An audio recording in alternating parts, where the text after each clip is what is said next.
بسم الله الرحمن الرحيم.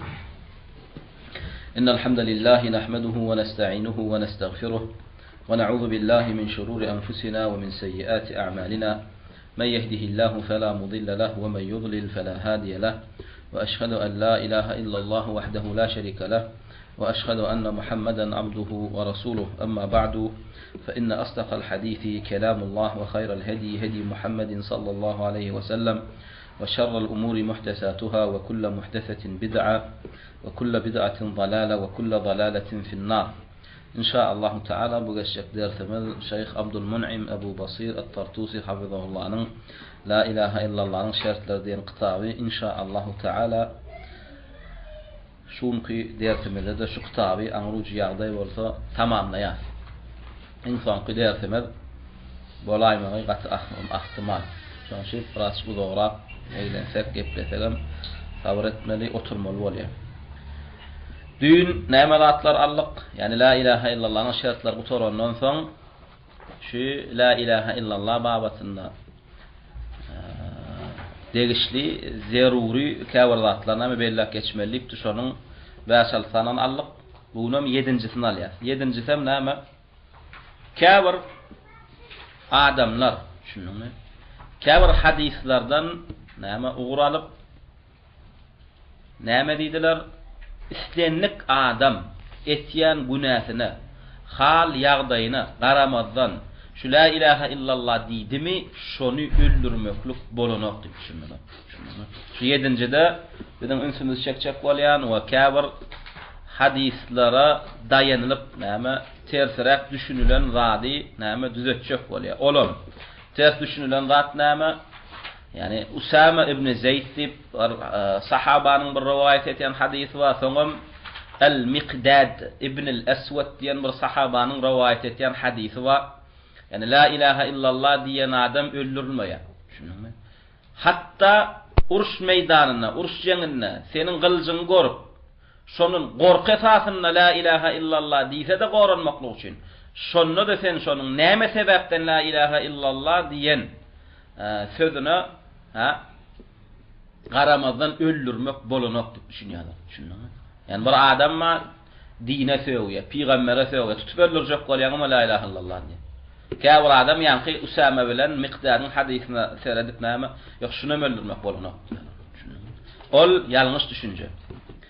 Ilki näme ýalňyş düşünjäniň näme delillerini aýtýar, soňra dogrusy näme we oň delillerini aýtýar. Näme inni ilki bilen ýanky ýalňyş düşünen adamlar näme esasynda näme hadise daýanyp ýalňyş düşünýärler. Usama ibn Zeyd diýen sahaba öz başyndan bolup geçen zady peýgamberimize gurrun berýär. Bunyň başyndan bolup geçen adam näme cihatda bolan. Usama ibn Zeyd radhyallahu anhu bir gün näme kafirlere garşy uruşa gidenne näme bir kafirin ýydynyň gowy ýetdi. Onun yankıyın başını kakçak bol, gılcımı gallırdım molinniye la ilahe illallah diýdi yankı kafir. Çünkü näme la ilahe illallah diýen adam ýeni musulmanyň öldürmeýänligini bildi yankı. Şunuňmy? Şu la ilahe illallah diýär ama Usama näme öz içinden ay bu meniň şu gılcımdan gork, ölmejek bolup diýdi. Bunyň ýüreginde iman ýok diýip näme yankıyň başyny kakýar. Kelle sakyp öldürýär. Şunuňmy? Yani la ilahe illallah diýdi. Diýen soňam öldürdi.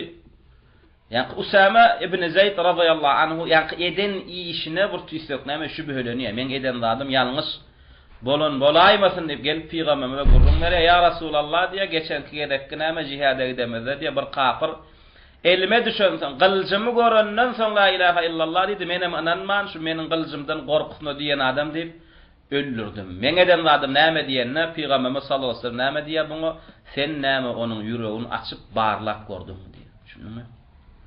Sen näme onuň ýüregini açyp barlap gördüňmi? Inni kıyamatda diýär. Birden otçun ýüregi bilen diýen bolsa, sen onuň la ilahe illallahna näme jogap berjek diýär. Şunuňmy? Yani Usamany ýadgarya eden işini näme etýär? Inkar etýär. Şonda Usama ibn Zeyd yani gynanjymdan ökünjümden ýa-ni arzu etdim diýär. Käşke şo wagt islama giren bolsadım diýdi. Yani islama giren adamyň islamdan öňkü eden günälerini näme etýär? Bagyşlanýar. Enne bir adam la ilahe illallah diýse, näme halatda bolsun, nähil halatda bolsun, şonu öldürmek bolanok diýen adamdan birinji delil şu, birinji dayanýan delil şu. Şunuňmy? Ana Usama ýanky halatda la ilahe illallah diýen adamyny öldüren soňam peýgamber ýazgarda diýen. Görýän o hem Usama aýdyp otur, ýa Rasulullah, gyljymdan gorkup diýdi, odam uruş meýdanjatynda. Şoda da peýgamber näme diýsen, oň ýüregini gordum diýdi. Belki şo gerek çynyndan diýenler. Şunuňmy? İkinci dayanýan hadisler näme?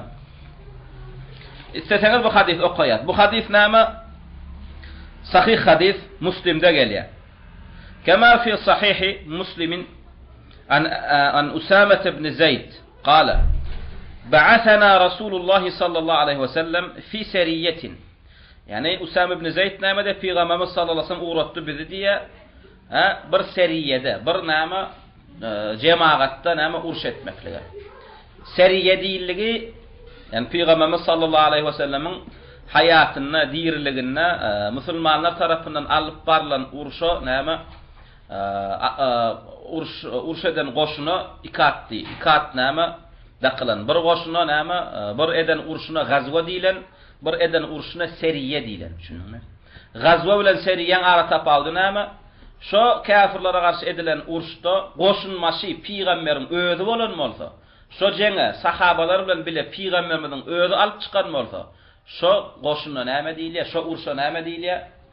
Gazwa diýilýär.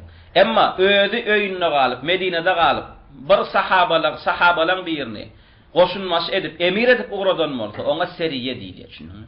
Yani seriye diýilmi şo jengde Peýgamber ýok. Gazwa diýilmi şo jengde näme Peýgamberimiz näme goşunmaşy tek. Ne bu seriye diye, yani manisi seriye diyen olsa Peygamber şu jengde yoktu. Näme edipdir? Yerine bir sahabany emir edip uğradypdyr. Goşulmaşy serdar edip uğradypdyr. Fasabahna al-harakat min Juhaynata fa adraktu rajulan faqal. Näme diye? Yani Juhayna tiresinden niye bir toparın üstünden vardık diye. Fa adraktu rajulan. Şolan içinden bir yerini tuttum diye. Enne öňüne düştü. Öňümden çykdy, tuttum diye. Faqala la ilahe illallah. Yankıyın tutamdan sonra, yani näme elime düşenden sonra yankı näme la ilahe illallah diye. Menem bunun la ilahe illallah diyen nefer etmesinden fata'antuhu. Öldürdüm diye. Yani fata'antuhu. Näme ta'an nayratını sokmak. Näme nayram soktum da öldürdüm diye. Bunun la ilahe illallah diyen sözüne ter etmedim diye.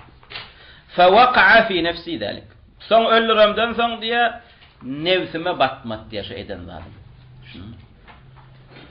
Ondan gelemde näme diye fezekertu lin-nebi sallallahu aleyhi ve sellem. Şo bolup geçen waqany Peygamberimize gurrun berdim bolin. Faqala Rasulullah Peygamberimiz näme diýdi? Aqala la ilahe illallah ve qatalta. La ilahe illallah diýenden soň öldürdüňmi diye. Qala qultu ya Rasulullah. Görýän la ilahe illallah diýenden soň öldürdüňmi diýende näme özüni aklajak bolup näme diye? Ya Resulallah, yaragımdan korkan şin o diýdi diye. Şunuňmy? Qala qultu ya Resulallah innema qalaha khawfan min as-silah. Ya Resulallah, ol yaragımdan korkanlygy sebäple diýdi. Görýän, özüni aklajak bolýar. Onu da Peygamberimiz Usama näme edeni inkar edip näme diye qala afala shaqaqtan qalbi hatta ta'lama aqalaha am la. Ya näsen beýdiýän diye. Yaragımdan korkup diýdi diýer ýalam. Sen on kalbini görüp bilip aýtýanmy bu zat diye. Görýän? Sen yüregini gördüňmi diye, dördüňmi diye, %100 bildiňmi şoň yaragyndan gorkup diýeni. Yani kalbini dörüp oň içini bilmeýänligi belli zat Usama. Niýal garya sen näme yüregini gördüňmi? Ýok, şeksiz şübhesiz Usama radıyallahu anhu onuň içini bilmedik. Faqala fama zala yukarriruha alayya hatta tamannaytu anni aslamtu yawman. Peygamberimiz şo näme gaýtalat durdy diye. La ilahe illallah diýenden soň öldürdüňmi? Sen oň yüregini barlap gördüňmi diye. Şonda näme gynanjyndan, ökünjümden ýaňa diye Usama ýangy şowun täzeden dine giren bolsadym diýip arzu etdim diye. Ne bulan barynjy daýanýanlady näme Usama şu hadisy görýärmi? Jeng meýdanynda gylçdan gorkup la ilahe illallah diýen adam öldürülmeýän bolsa, onu özüni İslam'a ýönkap beren adam, ödem 5 wagt namaza kap beren adam la ilahe illallah diýen bolsa, hiç öldürmek bolanok diýerler. Bu ýalňyş düşünje. Yani kâ halatlarda la ilahe illallah del, hatta manlayı secdede çüyreyen bolsa da, Kämen, garadaşyň perdelerini naslaşyp duran bolsa öldürýän adamlar var. Şunuňmy? Ýöne biz onu häzir aýtýar. İlki näme bu ýalňyş düşünjeli adamlaryň näme esasynda ýalňyşanlyklaryny aýtýar. Birinji ýalňyşanlyklary näşe Usama hadisine ters düşündiler. İkinci delilleri näme? Bulam sahihde gelýär. Miqdad ibn al-Aswad diýen sahaba, annahu qala: "İnne uruş halatynda bolup biläjek zatlary soraýar." Miqdad uruş halatynda düşmanyň bilen bolup biläjek halatlary aýtýarda näme diýär? "Ya Rasulullah" diýär, "Nähili görýän?" diýär. "Era'ayta" yani näme diýän diýär, "Nähili wor" diýär. "In laqitu rajulan min al-kuffar." Bir kafira duşdum diýär, sataşdym diýär. Urşdu. Faqatalani urş etmeň bilen. Fa daraba ihda yadayya bis-sayf. Galjulanam urup diýär, bir elimi kesse diýär. Soňam diýär, bir agaçdy menden bu kulubam diýär, bir agaçyň aňasyny menden soňam diýär, menden bu kulup diýär, menden goranmaklygy üçin diýär, bir agaçyň aňasyna geçibem, Allah üçin musulman boldum diýse. Baryp şu zatlar edenden soňam diýär. Şunuňmy? Men şonu öldürüp bilýänmi diýär. Afa aqtuluhu ya Rasulullah ba'da an qalaha. Men bilen uruş etdi diýär, elimi kesdi diýär. Soňam gorkusyna diýär, näme ölmejek bolum aňry gaçyp agaçyň aňyrynda bu kulubam diýär. Falany men musulman boldum diýip näme İslamyny aşgar etdi diýär. Şo la ilaha illallah diýenden soň şo eden zatlaryna seretmesizden men baryp şonu öldürüp bilýänmi, öldürüp bilemem diýär. Şonda Peygamber näme diýär? La taqtuluhu diýär. Öldürüp bilmeýän diýär. Görýärmi? La taqtuluhu diýär. Onun gen zatda dogry dämi? Yani meni öldürjek boldy. Elimi kesdi. Soňam gorkusyna birden şu inni men tutup öldüräýmesin diýem, goranmak üçin näme la ilaha illallah diýär. Şonda da Peygamberimiz öldürmedi ýa-ni sahyan Miqdad gen alyp, "Ya Rasulullah" diýär. "Innehu qad qata'a yaday." Summa qala zalika ba'da an qata'aha. "Ya Rasulullah, men elimi kesdi" diýär. Elimi kesenden soň ýanky la ilaha illallah diýär, musulman boldum diýär. Şonda da öldürüp bilemakmy diýende Peygamberimiz näme diýär? La taqtuluhu diýär. Öldürüp bilmeýän diýär. Birden onu öldüräýseňem diýär. Fa in qatalta, birden onu öldüräýseňem diýär. Şunuňmy? Fa innahu bi manzilatika qabla an taqtulahu. Näme birden şo zady diýenden soňam diýär. Yani İslam kelimesini çöwürenden soňam öldüräýseň diýär. Ola diýär. Näme? Öldürmediňden öňkü, onu öldürmediňden öňkü halyňa geçýär diýär. Wa senem diýär näme?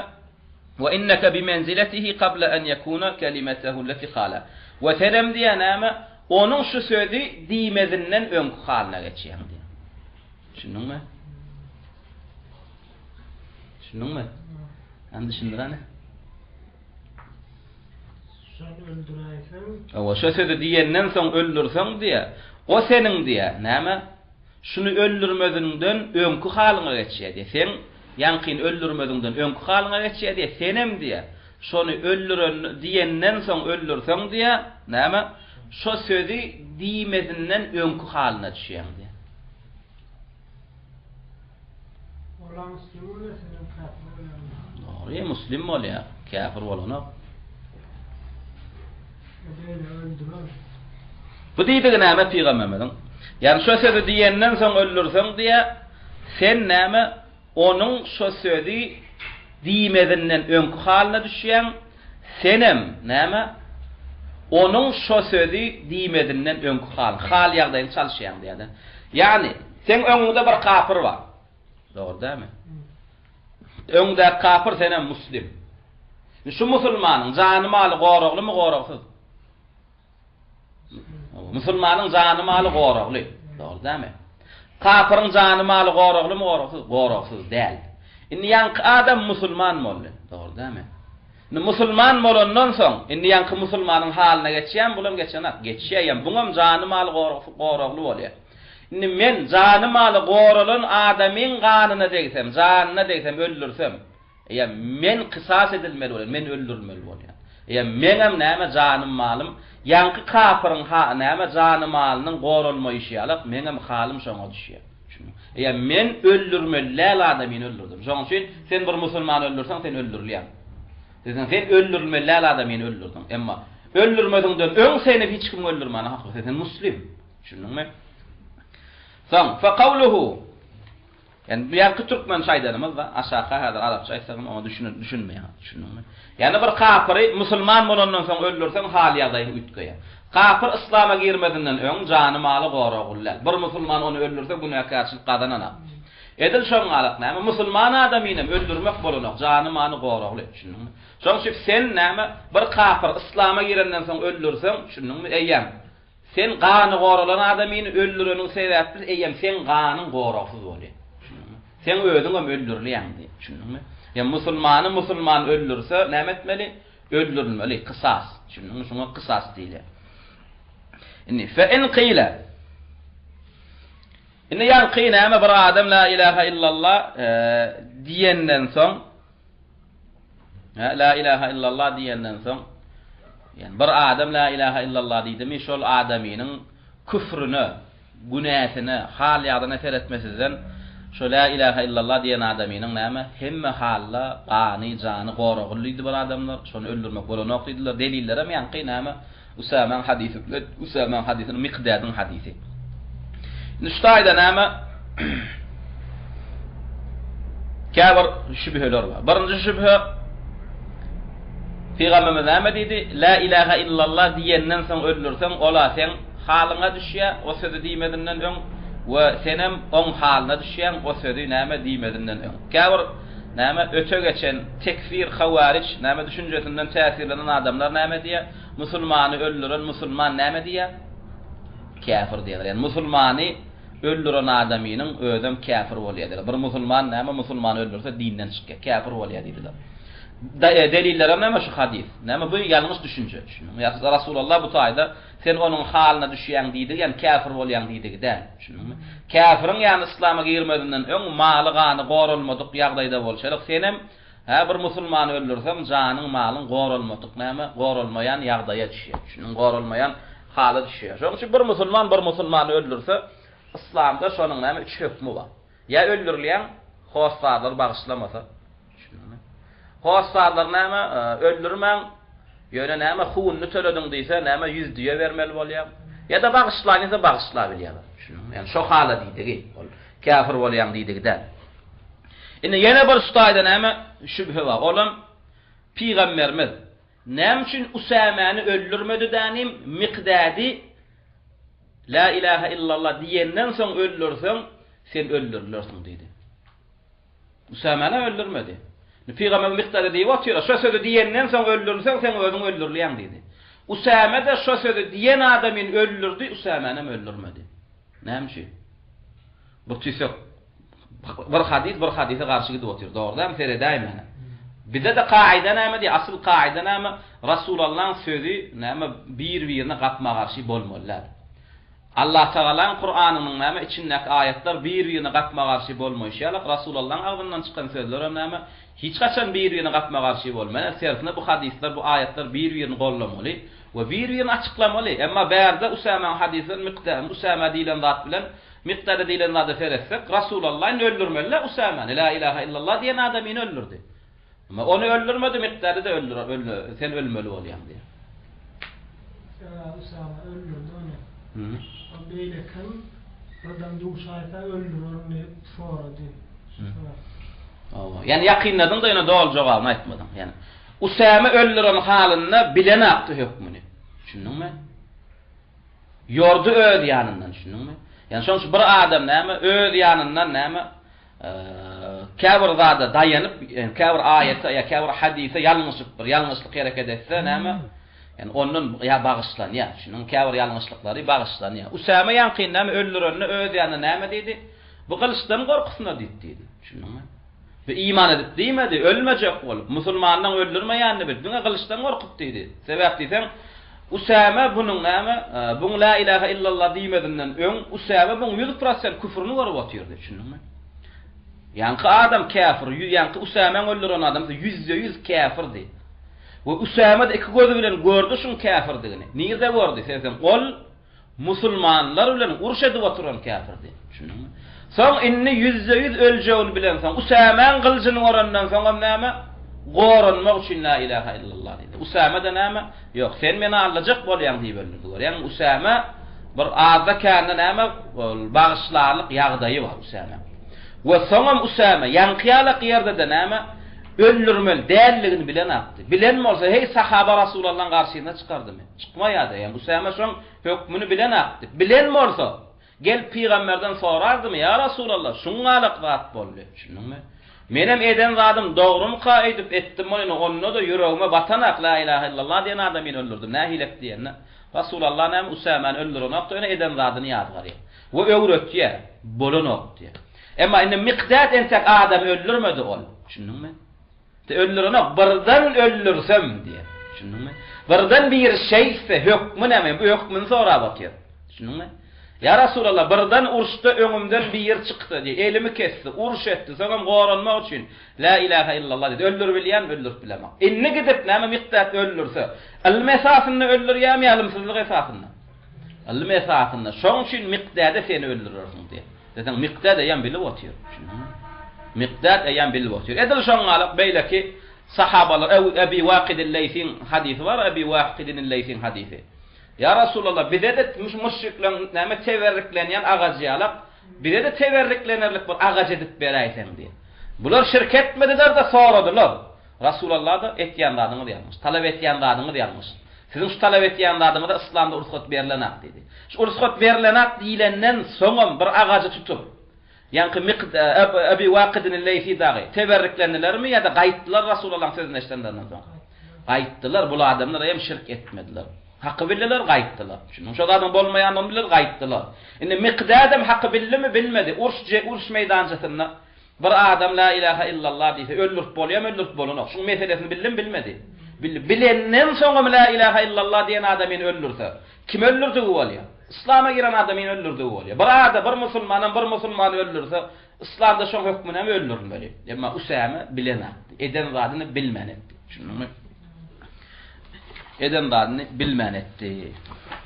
Şoň şu Şeyhül İslam ibn Teymiyye rahimahullah Sarimul Meslul diýen kitabynda näme diýer?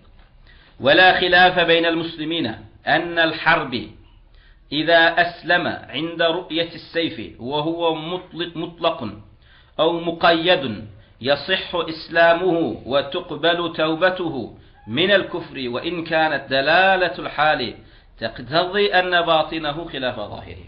Yani şu hadislerden uğralıp Şeyhülislam ibn Teymiyye rahimahullah näme diýär? Musulmanlaryň arasynda näme bir agyrdan aýdylan zat diýär. Haçanna uruş etýän kafir, harbi uruş etýän kafir. Kafirlerin görnüşi var. Bir kafira näme diýilýär? Harbi diýilýär. İkinji kafira näme diýilýär? Zimmi diýilýär. Üçüncü görnüşli kafira näme diýilýär?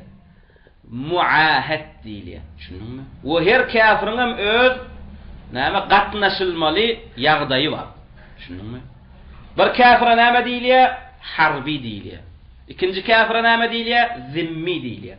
Üçüncü kafirler näme diýilýär? Üçüncü görnüşli kafira muahad diýilýär. Harbi näme?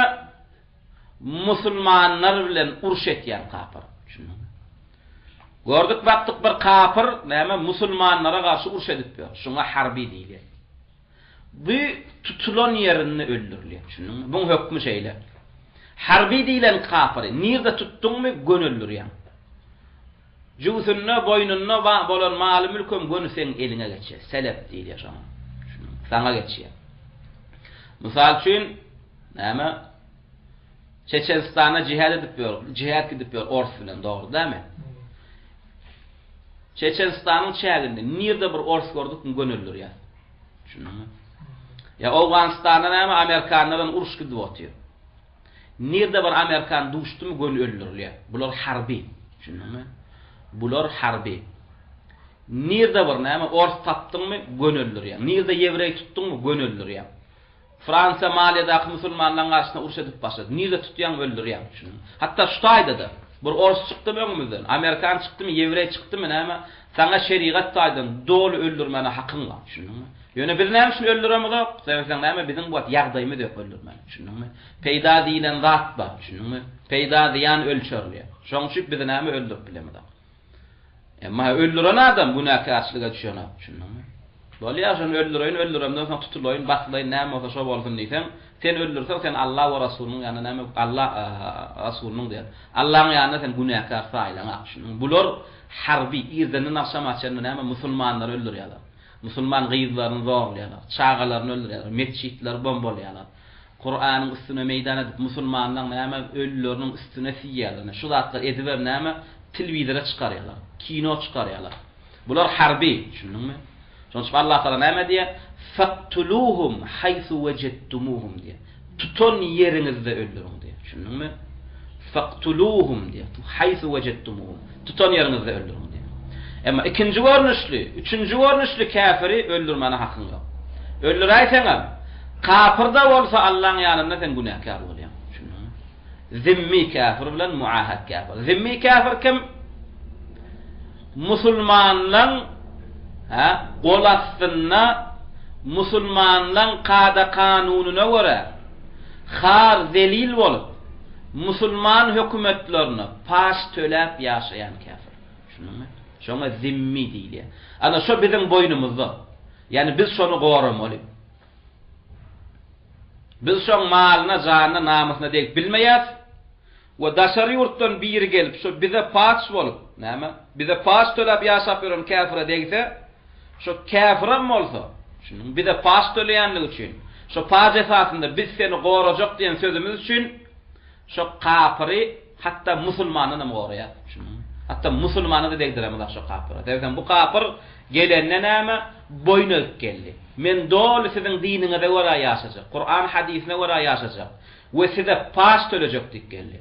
We pasynam töläp dur we biziň dinimizi silaýar. Düşündiňmi? Biziň dinimizi hormatlaýar. We näme köçede musulmanlaryň arasynda dinine degişli zatlaryny edenak, küfür edenak, öýünne etdiýenlerdi.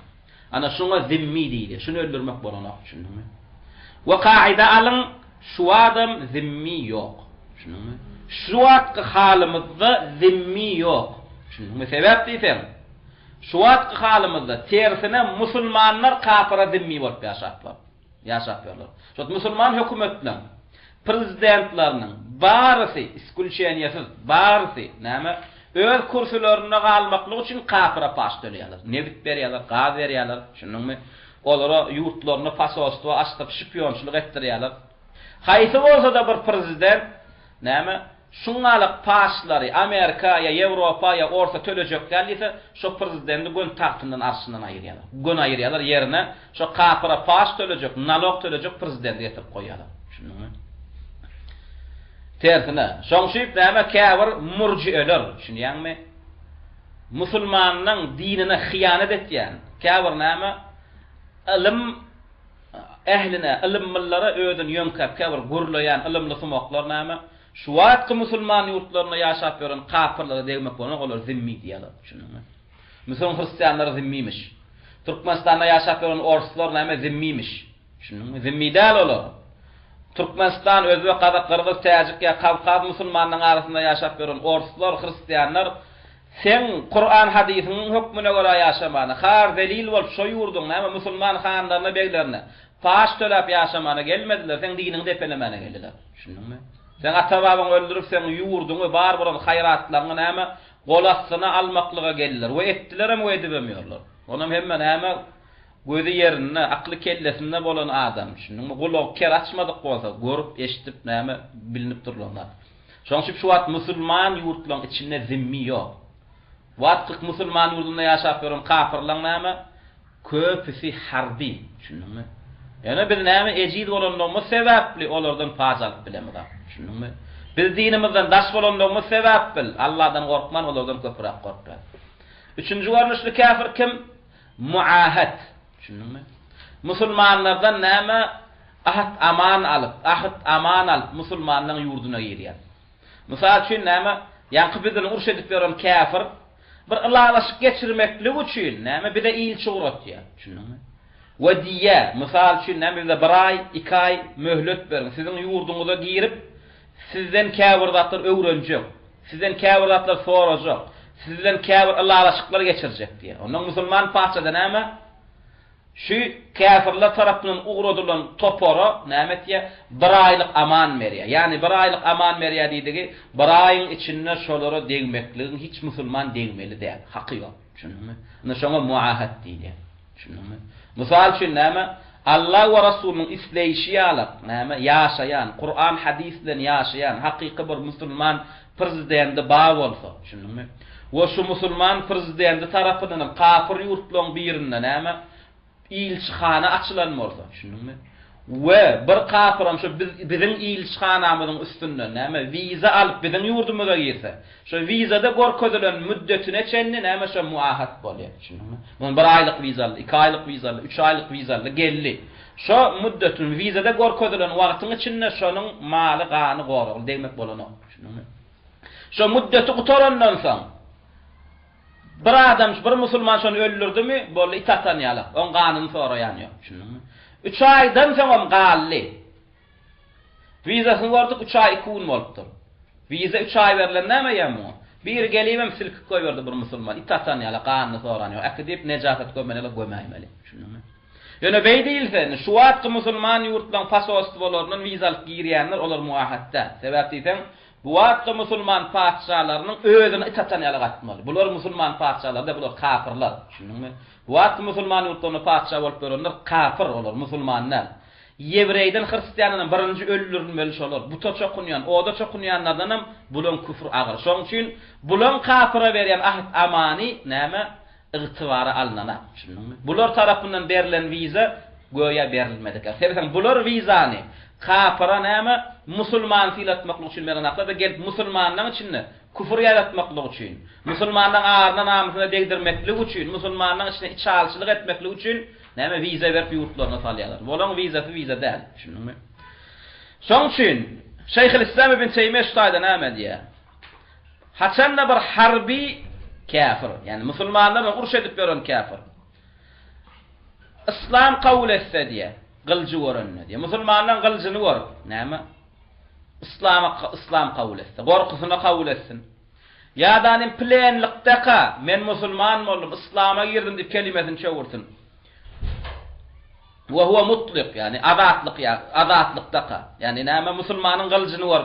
Bir uruş edip beren kafir İslam'a girse. Ve huve mutlik. Ve huve mutlak. Azat haline girsin ev muqayyet ya da näme tutsaq haline girsin diye. Yasihhu islamuhu, onun İslami dürsür diye. Ve tuqbalu tawbatuhu minel kufr. Ve kufrdan näme qaydanlığı barada eden tawbasan kabul edilýänler diye. Yani gorkup girsin, gorkman. O 100% şu gorkup girenligini bilsegem, şunu bir öldür bilmeýär. Ve in kanat dalalatul hali. Hatta de şonun hal ýagdaýy diye näme? Şonun içinden näme iman etmedikligini bildirip duranam bolsa diye. Yüzde bilip otyr, şu ýürekden kabul etmedikdigini, ýene gorkusyna, sypmaklyk üçin diýendigini bilip otyr. Şonda da şunun tawbat kabul edilýär, öldürülmeýär. Şunmy? Şu meselede ulamalar arasında näme iki gurrun edilmedi. Biragızdan İslam ulamalar näme dedi? Musulmanların uruş edip oturan kafirin näme nehilek halatda, näme sebäpde, näme kelimesi kelimesini çöwürenligini seretmesi, şonu tawbat kabul edilýär, şu öldürülmeýär. Beýdidigimiz. Yani doğru bellak geçmeli vatpa. Beýdidigimiz näme gönüm men muslim boldy diýenden näme elini aýagyny açyp çödip baraýyňa gaýdy beredi, bar ýaşa berdi diýen ha, düşündiňmi? Sinalya, saklanýa, elinden yara galynýa, düşündiňmi? Bir ay, 2 ay näme silahly hormaty barada saklap oňa dine öwredilýär, dinni düşündirilýär, düşündiňmi?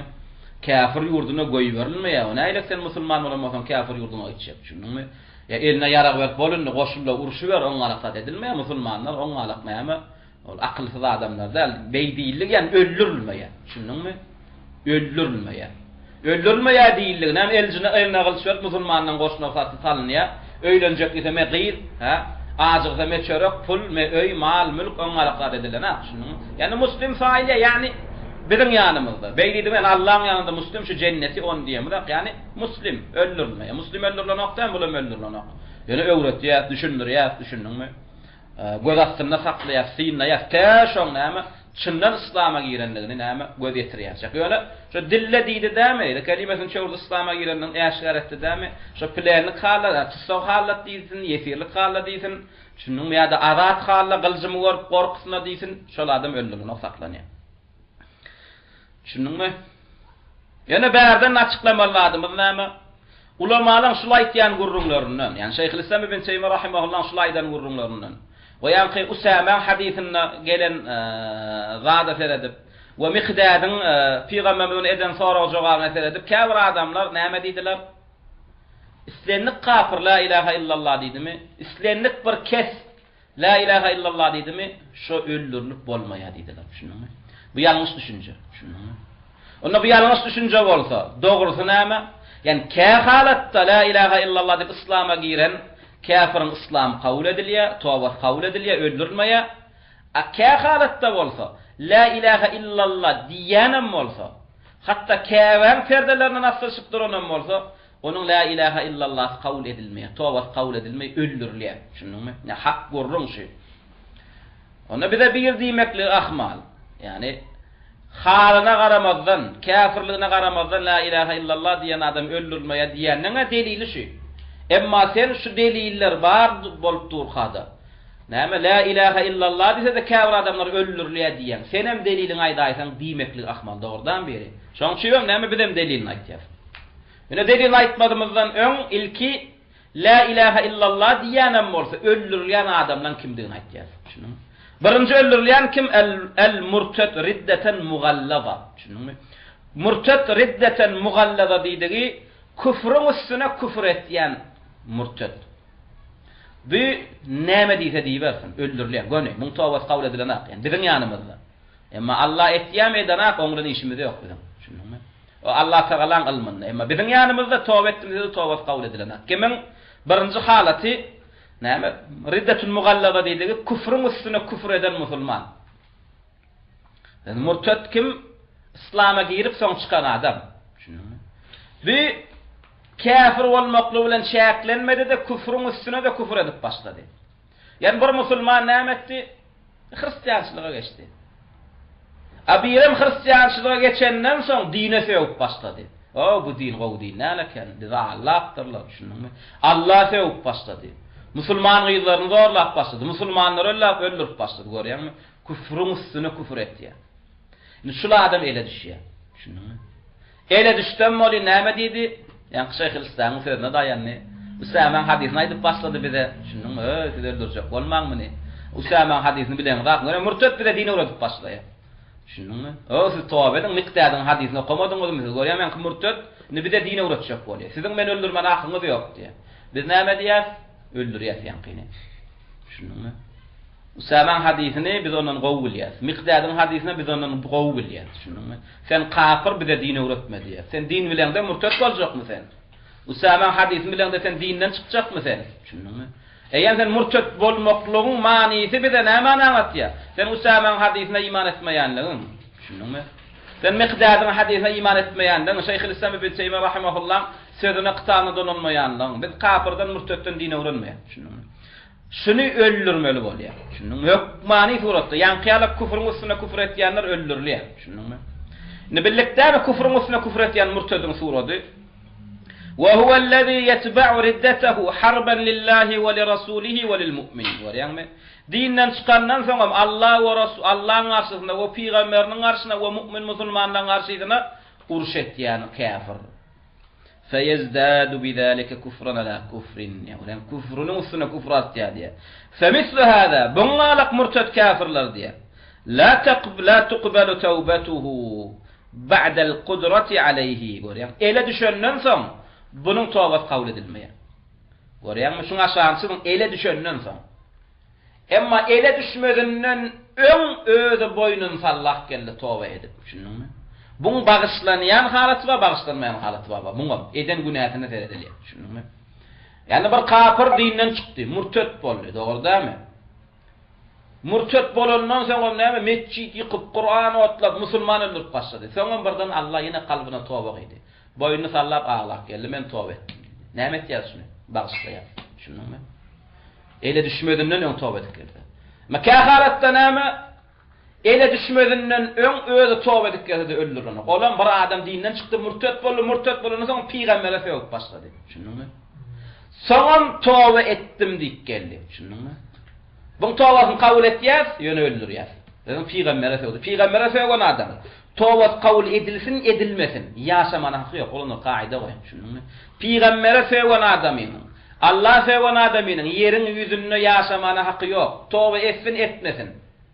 Tawbasın ele düşenden ön etsin, ele düşmezden son etsin. Şunu öldürülüyor. Yönedir olalım argalıp geliyor. Yöne ilki şu vaktimiz kim? Küfrün üstüne küfür etyen musulman. Yani murtet oluyor. Dinden çıkıyor. O dinden çıkmaklıklarından şeklenmedi. Kaytan tersine Allah'ın karşısında, Peygamber'in karşısında, mümin musulmanların karşısında uç edip başladı. Şimdi bu öldürülüyor. Delili ne ama? Al-İmran suresinin 90. ayeti. Ne diyor Allah Teala? İnnellezîne keferû ba'de imanihim sümme izdâdû kufran len tuqbele tevbetuhum ve ulaike humuz zalimun. Bu önemli ayet. Şu ayet gelenden sonra biz hiç kimin sözünü dinlemiz. Ödem ağzımızı doldurup aytacağız. Şu ayet gelenden sonra biz hiç kimin sözünü dinlemiz. Ve kâbir meselede öňüm diýen gurrumuz var. Şu meselede biz hiç kimin sözünü kabul edemiz dedi. Kâbir yüreğinde kefel varlar, näme diýip aýrat ýamışlar? Rawşan inni hiç alymyň sözüni men alamak diýämiş diýelim. Ya biz beý diýemiz. Kâbir meselede şunuňmy? Garagymyz aqsada alymyň sözüni alýar. Alymyň sözünden bize çıkmaklyk bolanok. Şunuň. Kâbir meselede şunuňmy?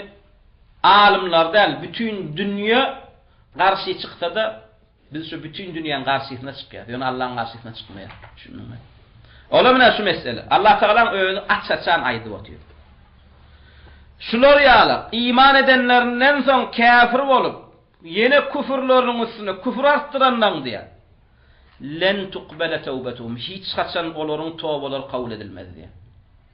Çünkü olar haqiqi adaşanlardır diýär. Adanlardır diýär. Şunuňmy? Adaşanlar olar haqiqi adanlardır diýär. Görýärmi? Azgınlygyň üstüne azgınlyk etdiler. Küfrüň üstüne näme? Küfür etdiler. Şoň şüphem ediyor Allah Teala Al-İmran suresinin 90. ayetinde. Küfrün üstüne küfür eden adamlara näme etmeliler? Lenin manysini senen bilýän akıl. Lenin manysy näme? Hiç haçan. Şunuňmy? Şu ayet inenne kabul edilmeýişi ýalyk näme? Geljekki zaman, ondan soňky zaman kıyamada çenni bir murtet bolandan soň küfrüniň üstüne küfür etdimi? Hiç haçan tawbat kabul edilmeýär. Ennellezine keferu bilin diye. Şeyle bir adamlar kafir bolsa diye. Ba'de imanihim ýöne. Görýärmi? İslam'a girenlerinden soň, iman edenlerinden soň küfre dönseler. Ve dinden çıkmaklıkları bilen şäklenmän sümmezdadu küfran. Küfrüniň üstüne küfür eden bolsalar diye. Len tuqbala tawbatuhum. Olaryň tawbalary kabul edilmez diye. Ve ulaike humuz zalimun ve şübhesiz olar näme azanlardır diye. Ama Usame'nin hadisi, Miqdad'ın hadisi, nehil kafirın la ilahe illallah varda gurrun etti. Entek İslam'a girmedik kafir. Şunuňmy? Entek İslam'a girmedik kafir. Bir kafir İslam'a näme kafir İslam'a girmedi. Ne kafir İslam'a girmek üçin näme etdi? Näme etmeli? La ilahe illallah diýmeli. Bu diýdimi bu kabul edilýär. Bu ayet kim marada gurrun edip otyr? Musulman bolup murtet bolýar. İslam'a girenden soň kafir bolýar.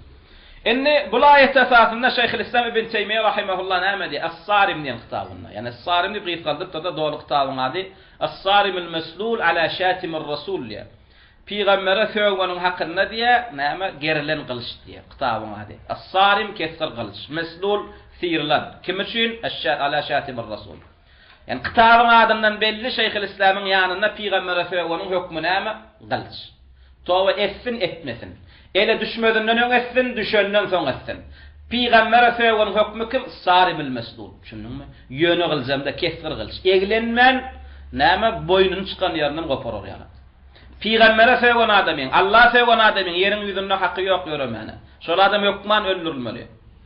Edil şu adam kim Peygambere Allah söwgen bolsa, gönü bar şonu öldüren adam näme gazi bolýar. Allah'ın ýanyna en gerçek adam, en gerçek musulmanyň biri faýly. Şonu öldürürüm ele düş, öldürülmüş şol adam şehit inşallah. Şu ayetin aşağına Şeyhülislam İbn Teymiyye rahimehullah näme? Şu kitabım alın ödüm. As-Sarimul Mesluli. Pulun satın, telefonun satın, koşun satın, balarını satın alın. Her bir talibin oyunu bolaymalı kitap. Zaten murci'elerin näme? Taktiken şüphelerini açıyor şu kitap. Taktiken şüphelerini açıyor. Näme diye? Akhbara, haber verip diye. Hemme ayıplardan, kemlerden pek olan Rabbimiz. Şu ayette enne men izdade kufran ba'de imanihi diye. Gören iman edenden son kafir olup küfrün üstüne yine küfür etse diye. Len tuqbala tawbatuhu. Bunun tövbesi hiç kaçan kabul edilmez diye. Yani tafavudun billiye sen.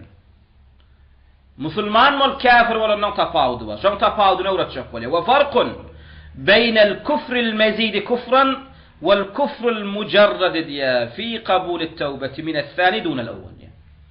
Yani bey değilse tafavudu ve tafavudunu bilgin diye. İslam, Müslüman mol son kafir olanın tafavudu vardır diye. Bir adam yöne kafir oluyor, dinden çıkıyor. Krishna oluyor, Hristiyan oluyor. Tamam, şu din cağasında gezip diyor. Batıl dinine gezip diyor. Allah da sevecek olana, Peygamber'e de sevecek olana, mümin Müslümanlara eziyeden verana, yöne nimetti, dinini çalıştı. Kafir oluyor. Tafavudun milliye birinci bilen ikinciyi. Ama ikinci surattaki, ikinci hallak adam näme? Aleykümselam.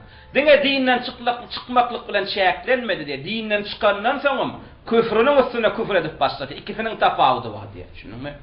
Birincisi tövbe kabul ediliyor. Düşündün mü? Birincisinin tövbe kabul ediliyor. Ele düşmedinden ön olsun son olsun. Bir adam dinden çıktı Krishna oldu. Şunun Krishna oldu. Sonra tövbe etti. Şu tövbani ele düşmedinden ön etsin, son etsin. Tövbe kabul ediliyor. Ele düştü bir Türkmen Krishna oldu. O sen Müslüman adamı. Sen tövbe et. Tövbe etmesen kadar öldürüyor seni. Tövbe et İslam'a girdi bağışlanıyor. Ya da boynunu sallap öyle geldi. Men yanlış akmak olup näme dinim çağılattım. Krishna oldu. Tövbe ettim men ya. Bunun tövbe kabul. Ama ikinci näme murtad tövbe kabul edilmeyen. Näme kafir olmaklık bilen şeklenmedi. Küfrünün üstüne küfür etti. Allah'ın karşısına uçup başladı. Peygamberin karşısında, mümin Müslümanın dinin karşısına uçup başladı. Bir tövbe edildi. Bunun tövbe kabul edilen ha. Düşündün mü? Bu adam ele düşenden sonra tövbe de ettirilen. Ele düştü mü gönüllürlüğe. Düşündün mü? Ele düştü mü gönüllürlüğe. Düşündün mü? Hatta tövbe ettirilen ha. Ama yöne murtad olan adam ele düşenden sonra tövbe ettiriliyor. Düşündün mü? Ele düşenden sonra tövbe ettiriliyor. Şu kadar bek belli oğlanlar. Tövbe kafir demekli için ettirilen aktır. Tövbe küfründen kaytarmaklı için. Düşündün mü? Ama murciyeler näme diye? Tövbe ettiriliyor. Tövbe etmese onun kafir değiliyor diye. Tövbani kafir demekli için ettirilen ha. Tövbani näme? Küfürden kaytarmaklı için ettiriliyor. Kaytmasa öldürülüyor. Düşündün mü? Yüstetab ve illa zuribat unukuhu. Yani tövbe ettiriliyor. Tövbe etmese de gönü näme? Başka kılıyor. Ama murciyeler näme diye? Näme? Küfür edenem olsa, Allah sevenem olsa, tövbe ettiriliyen şey sonra näme? Kafir demek olan diye. Bulam diyecek bolýanlar näme? Tövbe ettirilmeklikden maksat yani küfür eden adama kafir demeklik üçin öýtýär. Yo beýle de. Tövbe ettirilmeklikden maksat küfür eden adama kafir demeklik üçin näme? Küfür eden adama İslam'a kaytarmaklyk üçin. Düşündün mü? Sen şu wagt kafir, inne İslam'a dolanmasan öldürýäs demeklik üçin. Düşündün mü? Öldürmek üçin tövbe ettirilýär, tövbe etmeden. Ama murciyeler näme şu wagt şübhe yaratýarlar. Bir adam Allah sewiýär, kafir diýmelim diýsen, qady tövbe ettirýänçe kafir diýip bolanok diýär. Çünkü qady tövbe ettiren soň tövbe etmese diye, ana onuň oňa müşrik diýilýär, kafir diýilýär. Ya bu ýalňyş gurrun diýbinden. Qady tövbany kafir bolany, kafir diýdirmek üçin etdiren. Hatda qady tövbany kafir bolany küfründen gaýtarmaklyk üçin etdirýär. Düşündiňmi? Şu näme üçin qady tövbe etdirýär? Şoň hikmetini bilmeli, şoň sebäbini bilmeli. Emma şu neçende näme murciyeler, näme musulmanyň, ýani musulman talip olanlaryň ilmine, dinine hyýanat edip gelýärler. Allaýarlar bize näme galp maglumat berýärler. Ulamalyň sözlerini näme ters yoyup bize düşünürýärler. Näme diýärler? Qady tövbe etdirýänçe şu musulmanyň eden küfrüne garamazdan şoňa kafir diýip bilemizak. Te şoňa qady tövbe etdirýänçe. Qady tövbe etdirenden soňam şol adam küfründen gaýtmasa onuň kafir diýilýär. Yo bu yanlış vurrum. Qadi tova ettirenne küfür eden adama kafir diýmeklik üçin etdiren hakda qadi tova ettirenne kafir bolan adamyny İslam'a qaytarmak üçin etdirýär. Düşündiňmi?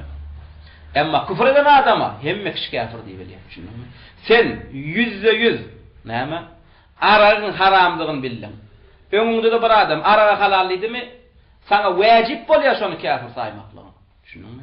Allah sevmeklik. Bir öňüňde bir adam Allah sevdi dämi? Sen alim bol, sen zalim bol, sen qady bol, sen mufti bol, sen kimligiňe seredem bak. Sen özüň İslam'a ýönkeýäň dämi?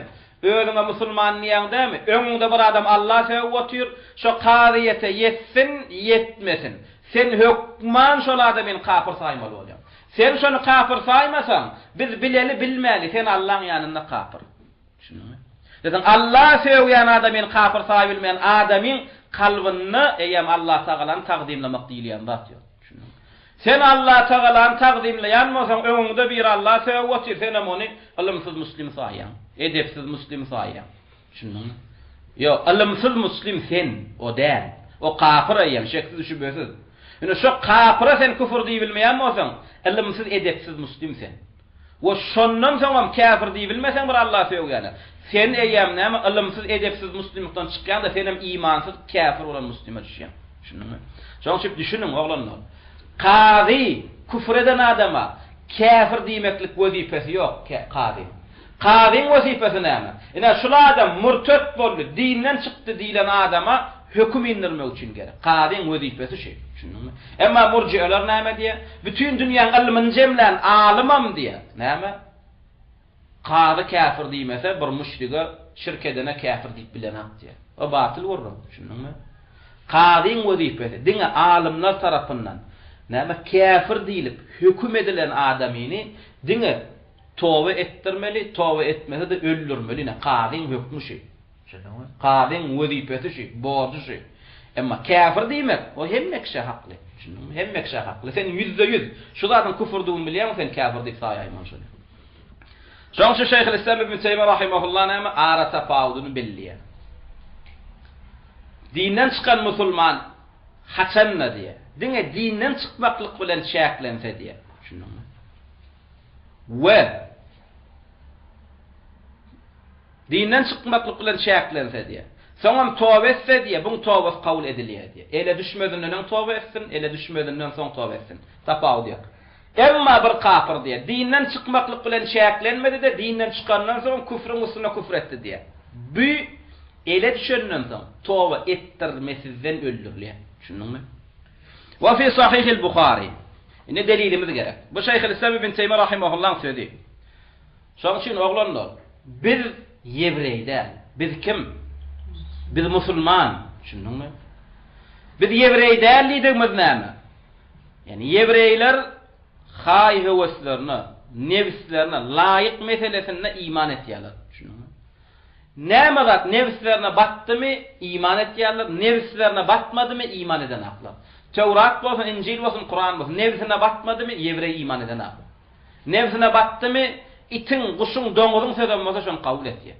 Şunuňmy? Ne biz Yewreýlerligimiz näme? Biz ulamalar näme sözünden howamyza laýygyny alyp howamyza laýyk dälinden taşlayan dälidigimiz. Emma murji'eler Yewrey.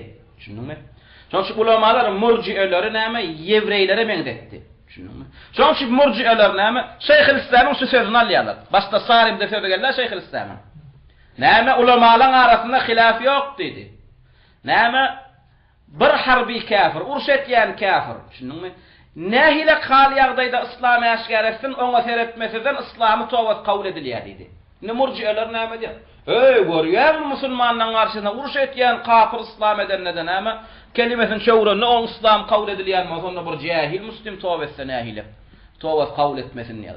Şoň üçin bir näme biz ulamalaryň hemmesini kabul etýär. Ama Şeyhülislam bu sözüni näme diýän sen? Aşakda ýokardaky diýen Şeyhülislam aşaky diýip oturan şu Şeyhülislam. Şunun öyle bir şowur kitapda näme diýär? Yani öňündäki sözüň açyklaya beýdilse hemme käfirin tawat kabul edilýänleri aýtmady ýa. Şunuňmy? Ýani Şeýh Islam ýokardaky etýän gurruny düýbünden islama girmedi käfirin gurruny. Şunuňmy? Bir adam entek düýbünden islama girene, şonuň kimligine garamazdan, şonuň nähilek halla, nähilek şertlerde kelimetin çöwüründe seretmesinden şonuň islama tawat kabul edilýär. Emma bärde kim marada gurlap otýar. Islama girenden soň käfir bolan adamyň hakynda gurlap otýar. Şunuňmy? Gurlanyan mesele bir mesele däl. Şunuňmy? Birincide gurlayan meselesi entek düýbünden islama girmedik kafirň meselesi. Aşapda gurlayan meselesi islama girip dini bozýan zady edip dinden çykan murtat bolan musulmanyň gurrun edip otýar. Ona soňam olama mara tapawdyny aýtdy. Dinden çykmadyňa kafir bolmaklyk bilen çäklenen kafir bolandan soň ýöne kafir bolup oturmady. Küfrüň üstüne küfür etdi. Oň öz hükmü var. Ana şol ele düşdümi tawba etdirmeden kabul edilýär. Şol kellesini çapmana barýançyk la ilaha illallah diýip müň edip diýýär. Ýolda ýykylyp maňlaýyny secde goýsyn, näme diýsin tawba kabul edilenden öldürilýär. Delilimiz Sahih Buhari'da gelýär. Hadis rivayet etýän Enes ibn Malik radıyallahu anhu. Anna rahtan min ukal. Ukal tire. Araplar bir tiresinden 8 tane adam geldi diye. Rahat näme? 9 bilen 3 arasyndaky sany rahat diýilýär.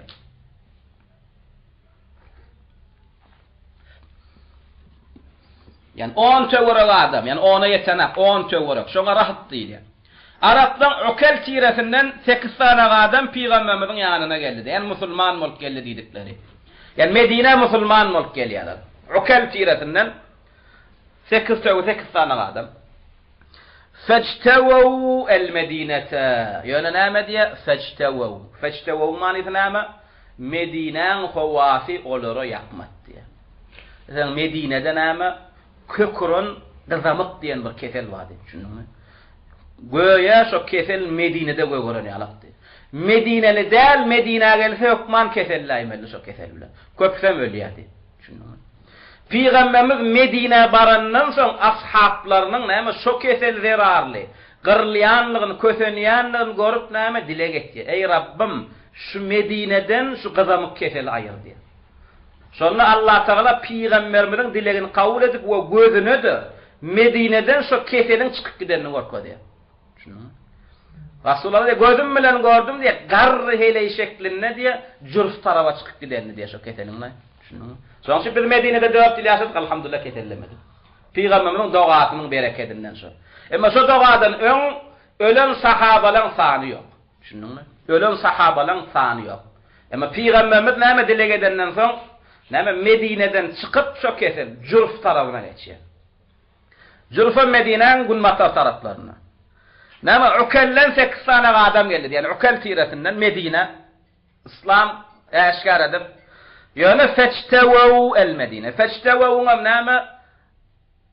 Dil kitaplarına dolanýan iki manysini berýär. Fajtawu bir manysy yani öwrenşmediler. Tebigatyna laýyk gelmedi. Ya da erwet keselledi. Erwet ynjy agyr duýdy. Şu manylar berýärler.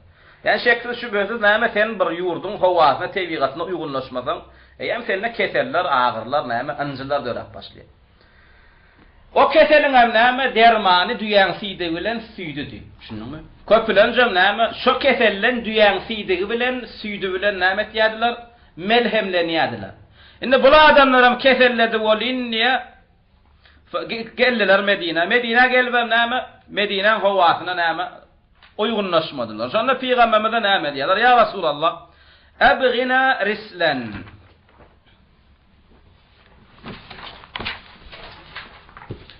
Peygamberimize näme? Yani bir ilçi ber bide. Şon alaly gideli owamyda. Biz Medine näme? Medine biz uygunlaşmadyk. Owamyzda, ýurdumyzda bize dine öwretsin. Şonda Peygamberimiz näme diýär? La ajidu lakum illa an talhaqu biz-zud diýär. Yani sizler şu goşup uğratmana adamym ýok, ýöne gidin dänim. O düýeleň ýanyna baryň diýdi. Zut düýe. Yani Medine'ň näme? Töwereklerini, eteklerini öýürler bolan. Şunuňmy? Yani zekatdan çöplenen düýeler, zekatdan çöplenen näme? Goýunlar, bakylar ýalyk, saklanar ýalyk zekat eýlerine paýlanmadyndan öň näme goýlar ýalyk näme öörler bolan. Şonda näme düýe saklanýan öörüni görkezip şo gidinde düýeleň ýanyna baryňdanym näme çopolny aýdyň diýe biz Peýgamber tarapyndan uradylan adamlar biz näme şu düýeleň fiýdigini içip süýtlerini içip näme şifalanmaly, derman hökmüne ulanmaly. Şo manida uğratýa. Fantalaqu gittiler diýe bularym düýeleň ýanyna feşeribu min abwaliha. İçtiler diýe düýeleň fiýdiklerinden ve albaniha ve nama süýtlerinden hatta sahu utullular diye. Ve seminu ve istisna de semrak gitti diyen adamlar. Şunun. Bu hadislerde başka da kan deliller var. Olam nama düýän fiýdiginiň nejasat däldigine ve şu hadis şunu çennem amal edilýär. Şu hadis bozulana. Emma käbir Amerikan Ýewropaň süýdüni içen musulman sumoklar nama öz ýanlaryndan fiýdig hapa gören mollalardan ay bu o döwrüň adamlaryna laýyk derman, emma bu döwür näme analgin çykdy, pentalgin çykdy düşündiňmi? Fiýdig içip ýörmeklik bol bir iýza galyk zamanasynda öden adamlaryna laýyk dermanlar. Indi bu hadis amal etmeklik bolanyp, düýäň fiýdigi dermanlarla zäher diýdiler, düşündiňmi? Emma hakykatda näme ol adamlaryň özi ummata näme ýaýran zäher. Emma düýäň fiýdigi şunu çennem derman. Şo derman bolanlar şu adam derman, düşündiňmi? Emma olar munafyk, olaň özi zäher, düşündiňmi? Şoň üçin näme biz oňalyk näme munafyklaň, zäherleň, garana kotlaň näme sözüne irtibar almaýar. We ýene bir nämesi näme adam düýäň fiýdigini çeni egin maşyna adyny sıçrama ahmal dogry dämi? Düýäň fiýdigi nejasat bolsa, ýani egin maşyna nejasat dedi, egin maşyna täzelenmeli. Peýgamberimiz olara aýdardy, siz düýäň fiýdigini içeňizde näme? Düýäň fiýdigi nejasat bolsa, aýdardy näme? Düýäň fiýdigini içeňizde egin maşyna degse yuň egin maşynaňy diýer. Nejasat degen egin maşyna namaza gaýmaň diýer. Emma onu diýmedi. Şunumy? Manyda onu düýäň fiýdigi nejasatdir. Bu istisny de derman. Şu hadislerde uğralyp şoň ulamalar näme diýdiler? Eti iýleýän haýwanyň fiýdigi boky nejasatdir. Eti iýleýän haýwanyň fiýdigi boky nejasatdir. Bu diýdigimiz näme? Egin maşyna düýäň, sygyryň, goýunyň, towugyň, serçäň, kepteriň, indugyň, ördögiň, gazyň fiýdigi degsin, boku degsin, şu eşiklerinde sen namaz okap bilýän. Şunuňmy? Şu eşiklerinde sen namaz okap bilýän. Enne bi döwletler näme etdiler? Gitdiler, iýdiler, içdiler, butullular, semrediler. Şunuňmy? Eň soňunda da näme? Şükür etmekliň deregine, sag bolsun aýtmaklyň deregine qatalur ra'i, çopony öldürübem wastaqizut diýerlerim sürüp gitdiler diýýärler. Şunuňmy? Çoponlary öldürüp diýerlere magurlak gitdiler diýär. Ödem ýöne-möne de öldürmediler çopony. Gözüni oýup ellerini aýaklaryny kesip taşlap gitdiler diýär çoponym. Şunuňmy? Şoňalyk edip ýöne öldürenoklar. Bark görseler çopon menden diýär gözlerini oýupdylar, ellerini aýaklaryny kesip diýerlerini sürüp gitdiler. Ve käşke düýe gurlamaklyk bilen we bir muslimi öldürmeklik bilen hem çäklenen bolsalar, näme olaň azaby dünýede we ahiretde näme boljakdy? Yeňil boljakdy. Ýöne bular diňe düýe gurlap, näme muslimi öldürmeklik bilen çäklenmänem we kafaru ba'da islamihim. O wasna bar murtet bolýarlar. İslamdan dönýärler. Şunuňmy? Ve kafaru ba'da islamihim. Inne bu waka näme bolup geçenden soň fa'ata as-sarih diýär. Bu habar peýgambere ýetdi diýär. Fa'ata as-sarih an-nabiy sallallahu aleyhi ve sellem. Bu näme? Sarih erbet goq, ýani bu pajygaly näme? Waka. Ýöne bir diýogurlyk ogurlanyny gurrunda. Ýani bärde näme? Peýgamberimiziň has ünsün çekip bulara erbet azab indirmekligiň sebäbi diňe olaň diýerler öldürenlikleri bolmapdy näme? Bir muslimi erbet şekilde öldürüp gittiler. Gözüne oýdular, ellerini aýaklaryny kestiler we murtet boldular. Şunuňmy? Peýgamber düýäň murrun etýän adamda. Şunuňmy? Müňläp ýüzläp bererken dünýä diýilýänler peýgamberden hiç zat. Ýöne bir muslimiň gany peýgamberiň ýanyna dünýä malyndan näme? Kän, dünýä malyndan gymmat bir muslimiň gany. Şoň Allah taala bir hadisde ansu jins diýen nahak bir musulman öldürmeklik bilen jemlen näme öldürseler diye Allah Teala şu musulmanyň gany şünne bütün näme bar jemlenşenden barsyny gırardy diye. Bütün dünýäň ansyjyny Näme nahak bir musulmanyň daşyna geçip öldürse Allah taala şu musulman üçin bulan bütün dünýäň jynlary adamlar bolandygyna garamazdan baryny öldürerdi diýär. Şonuň üçin musulmanyň gany gaty gymmat. Şunuňmy? Emma bu atnama musulmanyň ganlary näme milyonlap dökülýär. Şunuňmy? Milyonlap musulmanyň ganlary dökülýär. Oňa musulmanlara prezident bolup beren munafyk, murtat prezidentler, kafir prezidentler näme? Oňa newsler agranaklar gaýtam şu musulmandan ganlaryny dökýän kafirlara näme? Milyon tonnalap samolyotlaryň bilen entägem köpüräk urun diýen manida näme benzinlerini berýärler, gazlaryny berýärler, pullaryny berýärler, vertolyotlaryny berýärler, aeroportlaryny berýärler we käbir murtat goşunlaryny olara näme eskeretip berýärler. Enne ýanky näme paçygal habar göni peýgambere ýetdi diýe. Ne peýgamber sopulaň düşünürşüne görä tanasaň paçygal habar nälik kabul eden bolmaly peýgamberimiz rehim şefaatçılıkny aýolalymyz adamdyrlar diýilmeýär. Geç geçiräýin bagyşlaryň diýmeli dogry dämi? Ma ýok, peýgamber bu sopulaň näme tanıştyrýarlykda. Peýgamber näme alem jahana rehim şefaat edilip näme Allah tarapyndan sowgat edilen adamam bolsa, yani peýgamberimiz näme bagyşlamaly ýerine bagyşlaýardy. Emma gaharga gelmeli ýerine peýgamber gaharam gelýärdi. Namys etmeli ýerine peýgamber namys etmeli, uruş etmeli ýerine uruş etmeli. Aralmaly ýerine aramal ýerine. Ene peýgamber näme etmeli şurada? Hakyky peýgamber wagtynda boljak adam bolsa aralmaly. Hakykatdan hem näme biziň tanıyan peýgamberimiz aramaly. Emma sopulaň tanıyan peýgamberi olar peýgamber ýalňyş tanıýarlar. Şunu emma peýgamberimiň hakykaty peýgamberimiz näme iň gerçek adamlardan bolan, iň gaýratly adamlardan, iň namysçan adamlardan bolan peýgamberimiz. Destine näme etýär? Fa ba'athat talab. Iýdinden näme etýär? Gowgu guratýar. Gowun ýetiň diýär. Peýgamberden näme buyruk çykýar. Bulan iýdinden näme sahabalar goň atlaryna diýerlerine minip öňýärler. Kim tutmaly? Ýa-ni murtatlar tutmaly. Fema tarajjalan nahar, yani iýerden şu habar eşitilen bolsa, gün ortan gitmäke goň tutup getirdiler diýär. Hatta utiye bihim. Goň getirýärler Medine.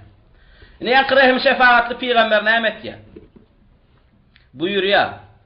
Faqata'a aydiyahum, ellerini kestirýär. Ve erculahum ve ayaklarını kestiriyor. Ve umira bimesab ve thumma amara bimesamira. Sonra näme ullaqan çüýle tapyp getirin diye. Çüýle tapyp getirenden soň fa uhmiyat oda yakıp gow qızlaryň diýen çüýleri. Gow qızandan soň fa kahalahum biha diye. Şu qızgın yanıp duran çüýler bilen gözlerini oýdurdy diye. Ene peýgamber etýänler diye. Dedim bular murtada, bular kafir, düşündiňmi? Peýgamber rehim şefaatçy diýilse ummatyny depet edip görmedi peýgamberimiz, düşündiňmi? Ashablaryň gollaryny, aýaklaryny kestirip, kapyra gözlerini oýdurup, ummatyna degişli bir çopanam bolsa şonu depet edip görmedi peýgamberimiz. Emma bu wagtky murtat prezidentler näme? Şeýle bir sada gezipden raýatynyň ganyny soramaklyk aňarda dursun, ummatyna baş bolup biljek näme gerçeklerini, ulamalaryny näme öz kapaslaryna turmalaryna näme eziyet berýärler. Bu wagtky prezidentler musulman näler? Kafir. Bu wagtky musulman prezidentler ellerini, aýaklaryny kesip, gözlerini oýup näme? Gumatmaly. Üstlerine yağ guýmaly. Näme? Garynjalar, çiwinler, çirkeler ip tutarýarlar. Peýgamberimiz näme etýär ýankylar? Ellerini, aýaklaryny kestirýär. Edişleri alyp, çüýgizler, gözlerini oýup näme? Medine'nin eteğinde daşlık yer olan harra diýilen fatarahum bil harrat. Ekidinde zıngın şataqdy. Ekidip zıngınlı bolyn ya Medine'nin gıdygyndan ýa-ni eller ayaklar kesip gözleri oýlyk näme? Çıdaman yestesqun sudlat näme? Ölüp qallar diye. Fema yusqaun hatta matu. Bir damja suwa merilmediler diye ta ölýänçäler. Şunumy? Bolýan yeri gelen ýerde ne şuňalyk zat etmeli. Öldürmeli adamı gelenler şungalyk etmeli. Şununla. Emma bu wagtky murji'ler näme biri özüne Allah diýip otyr. Biri Allah söýüp oturýar. Bular jahil. Jahil we mo her zadyň öz çägi bar, her zadyň öz ramkasy bar.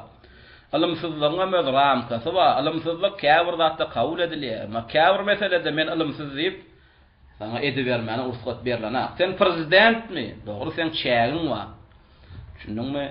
Sen şu öz prezidentin çağında buyurup bilýän, gaýtarıp bilýän, şunumy. Emma men prezident diýip sen hudaýlyk satyp bilen ha.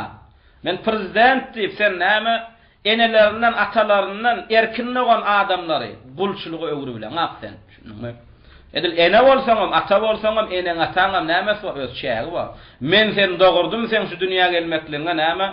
Men sebäp boldum, ak süýdümden emdirdim. Şununmy? Nuşratlar en ata çağatynda minnet edip, saňa näme? Namaza qomakdan gaýtar bilmeýär. Şununmy? Gyýdyňa näme, gyýdyn näme? Hijab giydirmekden gaýtar bilmeýär. Şunu ýa sen enem atam başysyny. Emma öz şägiňden çykdyňmy? Allah'ın önüne koşulup başladın mı? Allah'ın buyuran zadını näme tutturmajak bolup başladın mı? Sen enem atamman sana tagat ýok. Şunmy? Şoň şu bilmeli, her zadyň öz şägi bar. Enen ataňam öz şägi bar. Prezidentiňam öz şägi bar. Alymyňam öz şägi bar. Talybyňam, ogluňam her bir zadyň öz näme şägi bar. Inne ففعل بهم ذلك لأنهم اتبعوا ردتهم القتل لأنهم أتبعوا ردتهم القتل والنهب للأموال العامة للمسلمين فازدادوا بذلك كفرا. نامشي رسول الله buları öldürdü diye. Buları öldürmekliğine sebep olan zat nämedi diye. Sebep diýsem olur murtetliklerinin izinden ölüm ettiler diye. Ölüm cezasını ettiler diye. Müslüman öldürdüler.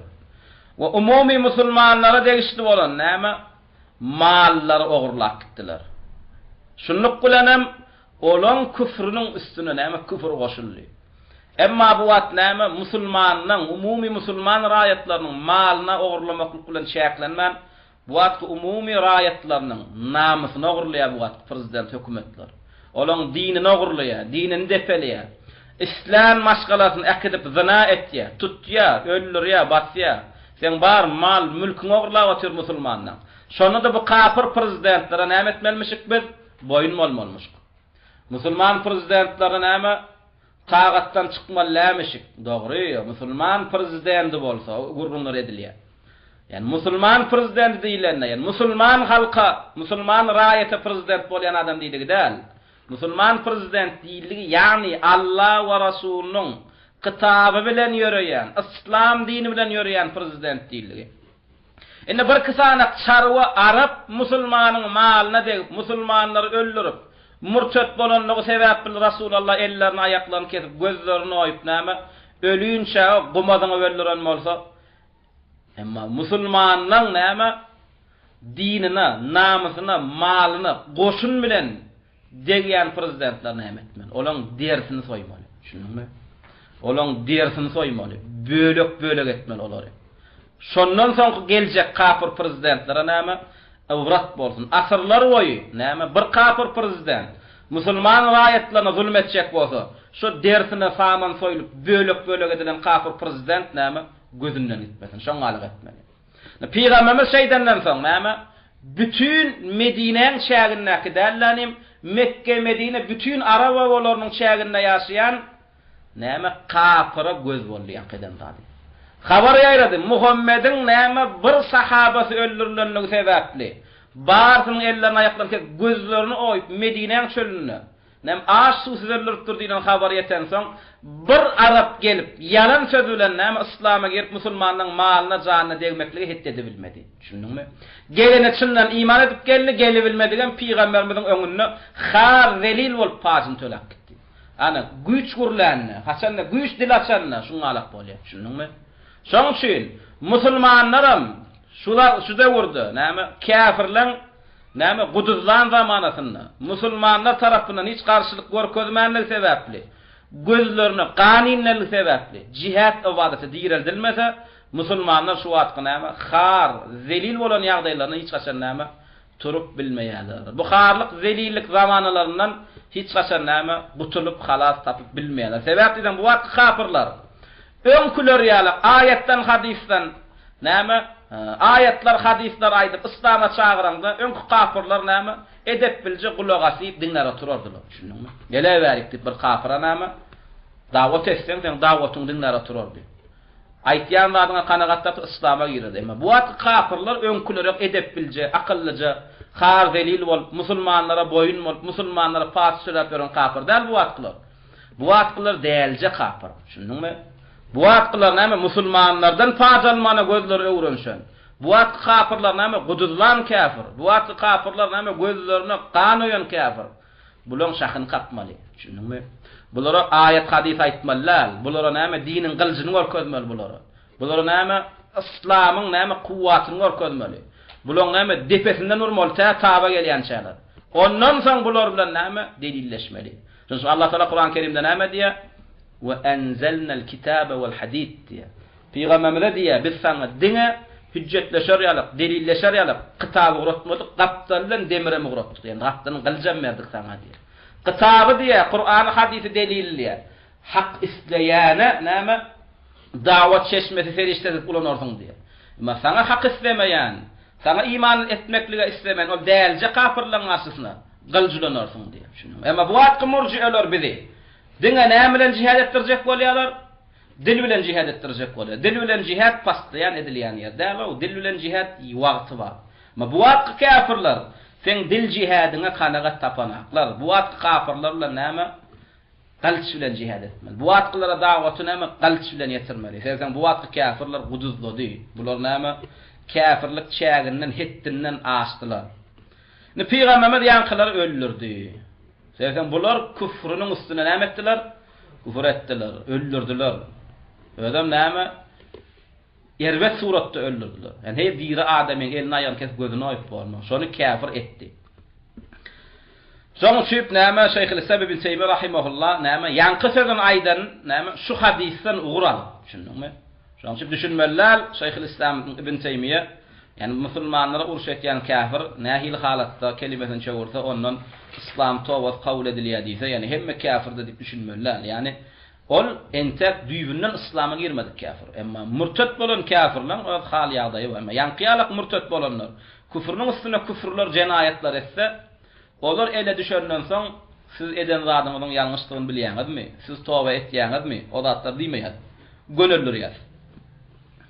Ve indel Bukhari kezalika an Anas ibn Malik enne Rasul sallallahu aleyhi ve sellem dakhala amel fethi ve ala ra'sihi el-mighfaru فلما نزعه جاء رجل فقال ابن خطل متعلق بأستار الكعبة فقال اقتلوه إني بر مرتد بر مسلمان دينن çıkandan soň İslam'a musulmanlara eziyet berse Allah we Rasuluna we dinine degse öldürilýänligine ele düşenden soň olaryň tawbasynyň kabul edilmeýänligine la ilaha illallah diýýänligine garamasızdan olon öldürilýänligine ýene bir delilimiz Buharda gelýän hadis. Bu hadis hem Enes ibn Malik rivayet etdi. Peygamberimiz Muhammed sallallahu aleyhi ve sellem amul fetih diýdigi Mekke'nin açılan ýylyna. Peygamberimiz Mekke'ni uruş edip açýar. Düşündingmi? Soňçy musulmanlar tarapyndan näme açılan ýurtlar iki görnüşli bolýar. Bir ýurt unwatan açylýar diýdigi, ýani güýç bilen açyldy diýdigi. Düşündingmi? Sulhan açılýar diýdigi, ýani Allah alaşygy esasynda. Ýani musulmanlar şo ýurda goşun sürmesinden öň kafirler näme ilçi uratýarlar, çapar uratýarlar da peýgamberimizden bir zada Allah alaşýarlar. Bir şertler Allah alaşyp Allah alaşygy esasynda urşsuz açylan ýurda näme sulh esasynda açylan ýurt diýilýär. Emma Allah alaşygy näme kabul etmän ya ölürs ya alars diýen kafirler bolýar. Olar urş bilen açylýar. Urş bilen açylan ýurtlara unwatan açylan ýurt diýilýär. Ine ulamalar Mekkeň açylyşyna da näme diýdiler? Mekke unwatan açyldymy? Zor bilen açyldymy ya güýç ya da Allah bilen açyldy? Mekke güýç bilen açyldy. Şundamy. Şonda Peygamberimiz Mekke'ye girende başynda miğfer bolardy diýär. Miğfer bardy diýär. Miğfer näme? Ol kelläge eýlen demir näme bardyr? Demir gap, kelläge eýlen. Owa urş serkerdeler başyna geýýän demirden nemesi bolýanlar. Başlygy bolýanlar. Şoňa arapça miğfer diýilýär. Näme etdi diýär? Mekke'ni açandan soň başyndan miğferini çykardy diýär. Şonda bir adam gelip ya Rasulullah İbn Khatal käwän perdelerini nasılşyp durdy diýdi. Yani tawbasyny aýdyp men tawba etýän, meni bagyşlaň diýip. İbn Khatal kim? Murtad bolan adam. Musulman bolandan soň näme? Murtet bol Mekke müşriklerine koşuluyor. Barban peygambere söýüp başlıyor. Dine söýüp başlıyor İbn Hatal. Düşündüňmi? Ne Mekke açyldy güç bilen. Şüphesiz o enama hazır İslam kılıcını görjek. Näme etmeli? Tövbe etmeli. Gitti Mekke'ne aşkavan perdeden atlaşıp tövbe etseme näme? Muhammed peygamber geçirildi. Peygamber bağışlarlay diýen näme? Manida adamlar meni öňkürüp durun, ay men bağışlayan, tövbe et diýip näme? Käwen perdelerini atlaşıp gıyırıp durdu İbn Hatal. Bu habaram peygambere etdi. Ya Rasul, näme dedi diýen manida. Şunu ya Rasul İbn Hatal'a bilýän, murted. Dinden çıktı, sen kafirlere koşuldu, müşriklere koşuldu, sana fevdi, dine fevdi. Ne tövbe de atıyor, ne etmeli? Nusama hadisi var da doğru değil mi? Ne etmeli? Resulullah'ın soruyorlar. Peygamberimiz ne diye? Uqtuluhu diye, gönüldürün diye.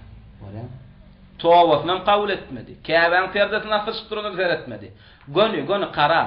Resulullah ne karar verenle karar veren. Şunun kefir. Uqtuluhu diye. İbn Hasan ne diye? Akidip gönüldür yani.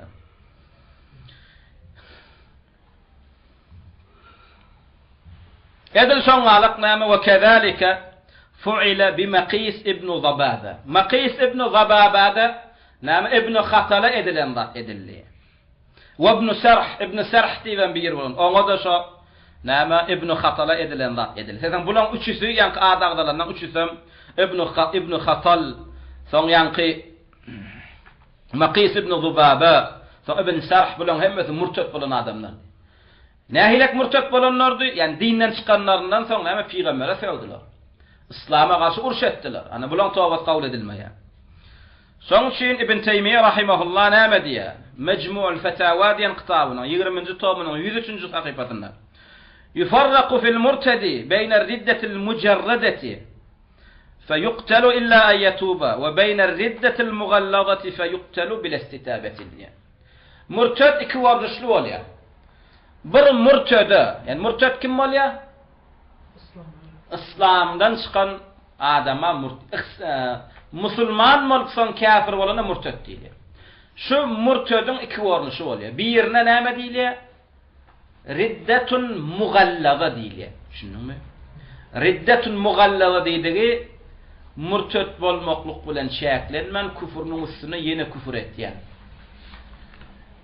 İkinci warnyşyna näme diýilir? Riddetun mujarrada diýilir. Mujarrada diňe kafir bolýar. Kafir bolandan soň näme?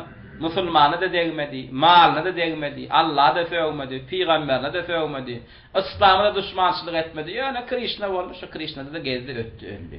Hristiyan boldy, şu Hristiyançylyk wara ýaşady ýördi.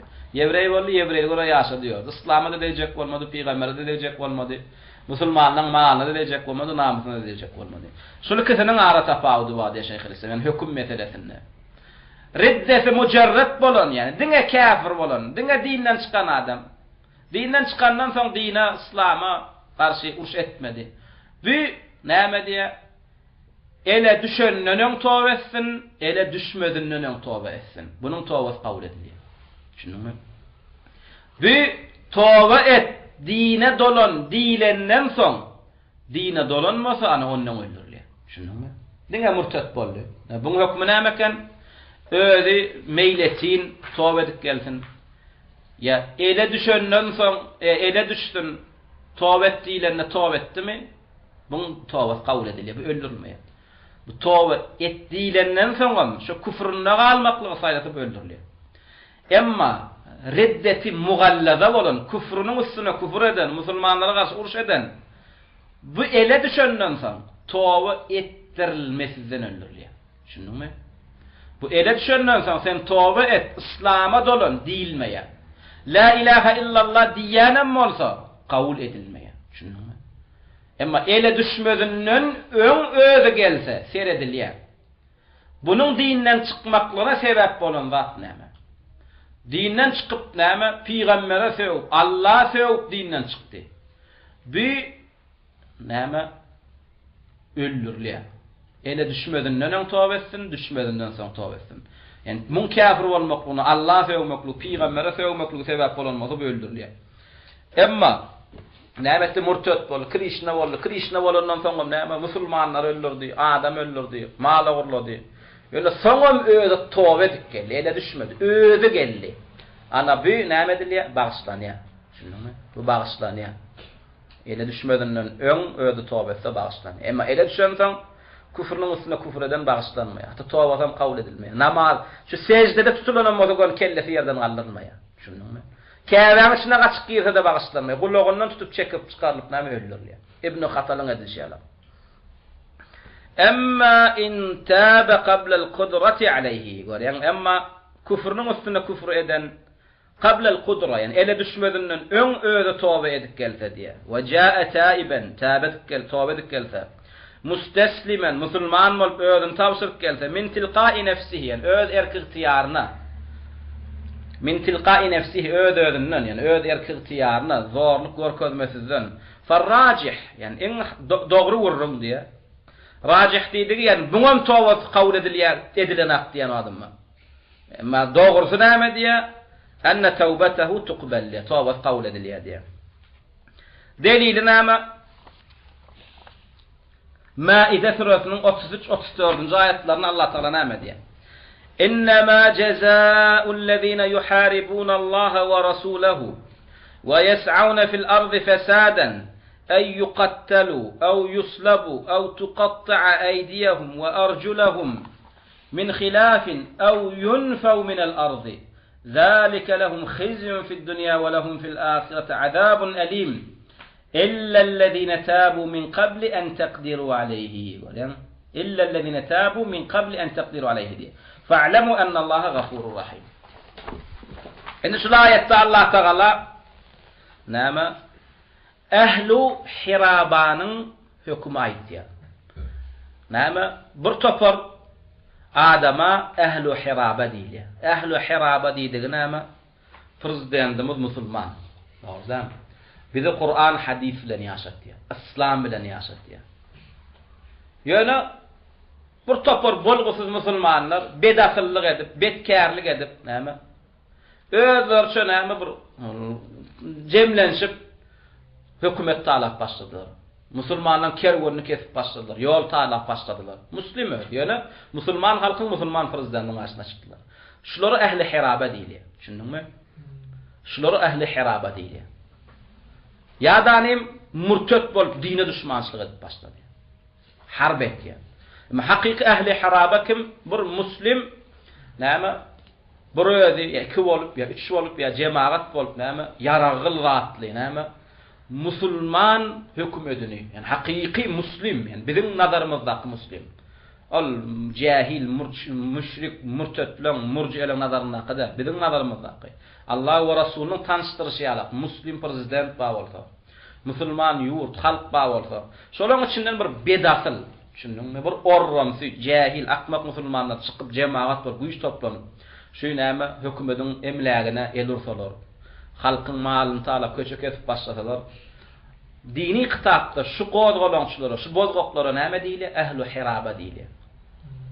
Indi şular ha tawba etmezlerinden öň ele düşdi. Musulman hakimi näme jeza berilýär şulara? Düşündüňmi? Şu agdalan dördüň haýsam bolsa birini edeýin diýse musulman hakimiň haqqy bar. Birincisi näme? Ilki aýtdy. Innema jazaa'ul lezina yuharibuna Allaha we rasulahu we yes'auna fil ardı fesadan. Yani Allah ve Resulünün karşısına düşmançılık etýänler we ýeriniň ýüzünde fesad etýänler eliňe de düşdi diye. Tawba etmezlerinden öň musulman paçsady näme jeza indir bilýär? Ey yuqattalu. Öldüreýin ise öldür bilýär. Aw yusallabu. Asıp koýaýyn ise asıp koý bilýär. Kellesini kesip gömüben bilýär, boýnuny asyp näme iýlewine şam edeýin ise şam emedi bilýär. Şu boýny üzülüp gaçýança goýaýyn ise asyp bolmaý bilýär. أو تقطع أيديهم وأرجلهم من خلاف يعدا نعم ديرلغنا ellerini ayaklarını tersine keseyni ellerini ayaklarını kesip näme golok çolok edip taşla bilýär. أو ينفوا من الأرض يعدا نعم bir sürgün edeýin ise sürgün ede bilýär.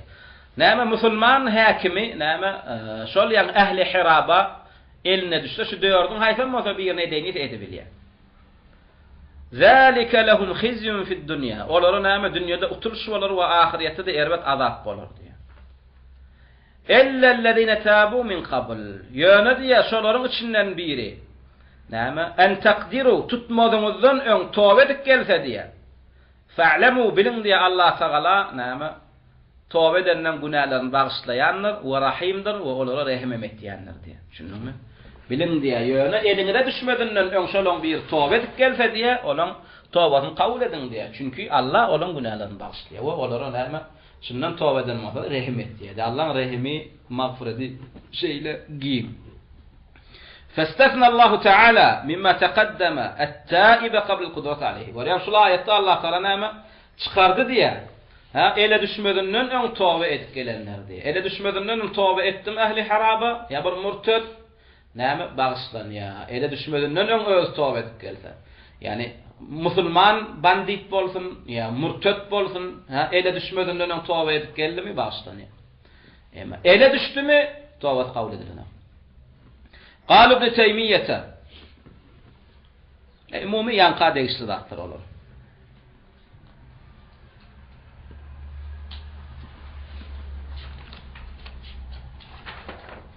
İkinci ýagdaýyna ya.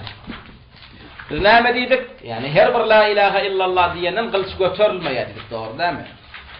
Yani gylç göterilýän adamma, gylç göterilmeýän adamma. Birinjisi kim diýdik?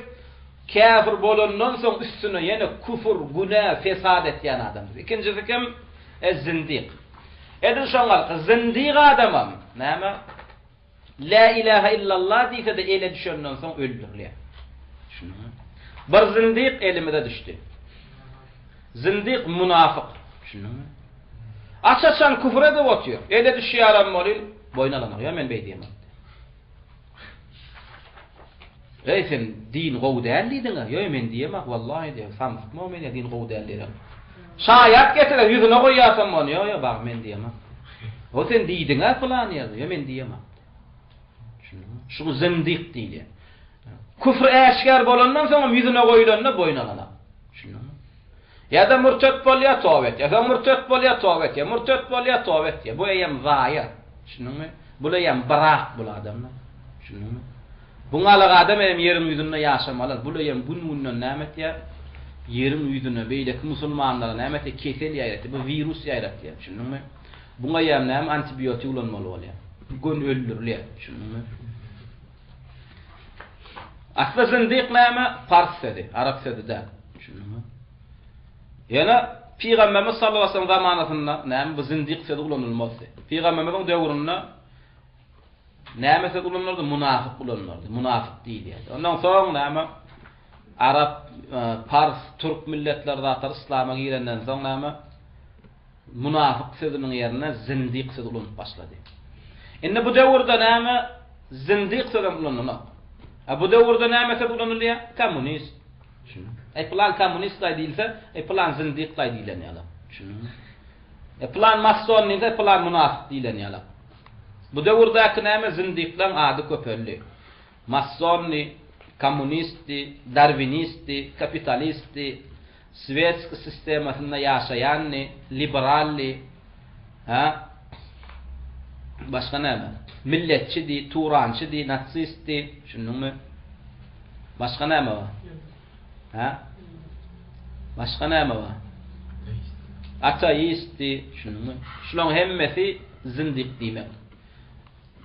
Özüne musulman diýen adam ýanky atlar göterýän haýsy bir jemaatyn, partiýaň agzasy bolsa, şolara goşulsa, şol adam zindiq, dinden çykýar. Men darwinist, men muslim darwinist diýse, ya men muslim kommunist, men muslim ýöne demokrat, men muslim ýöne ateist, şunuňmy?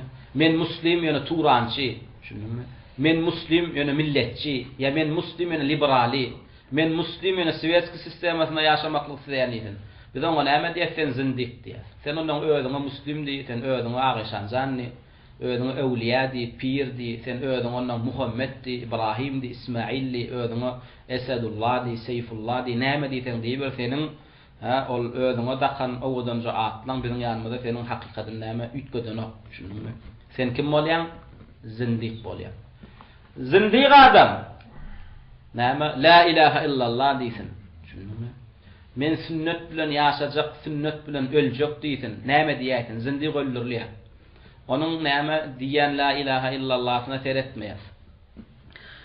Zindiq tanıştyr ya. Huwal munafiq الذي يظهر كفره فإن قامت عليه البينة القاطعة واستتيب أنكر وجحد.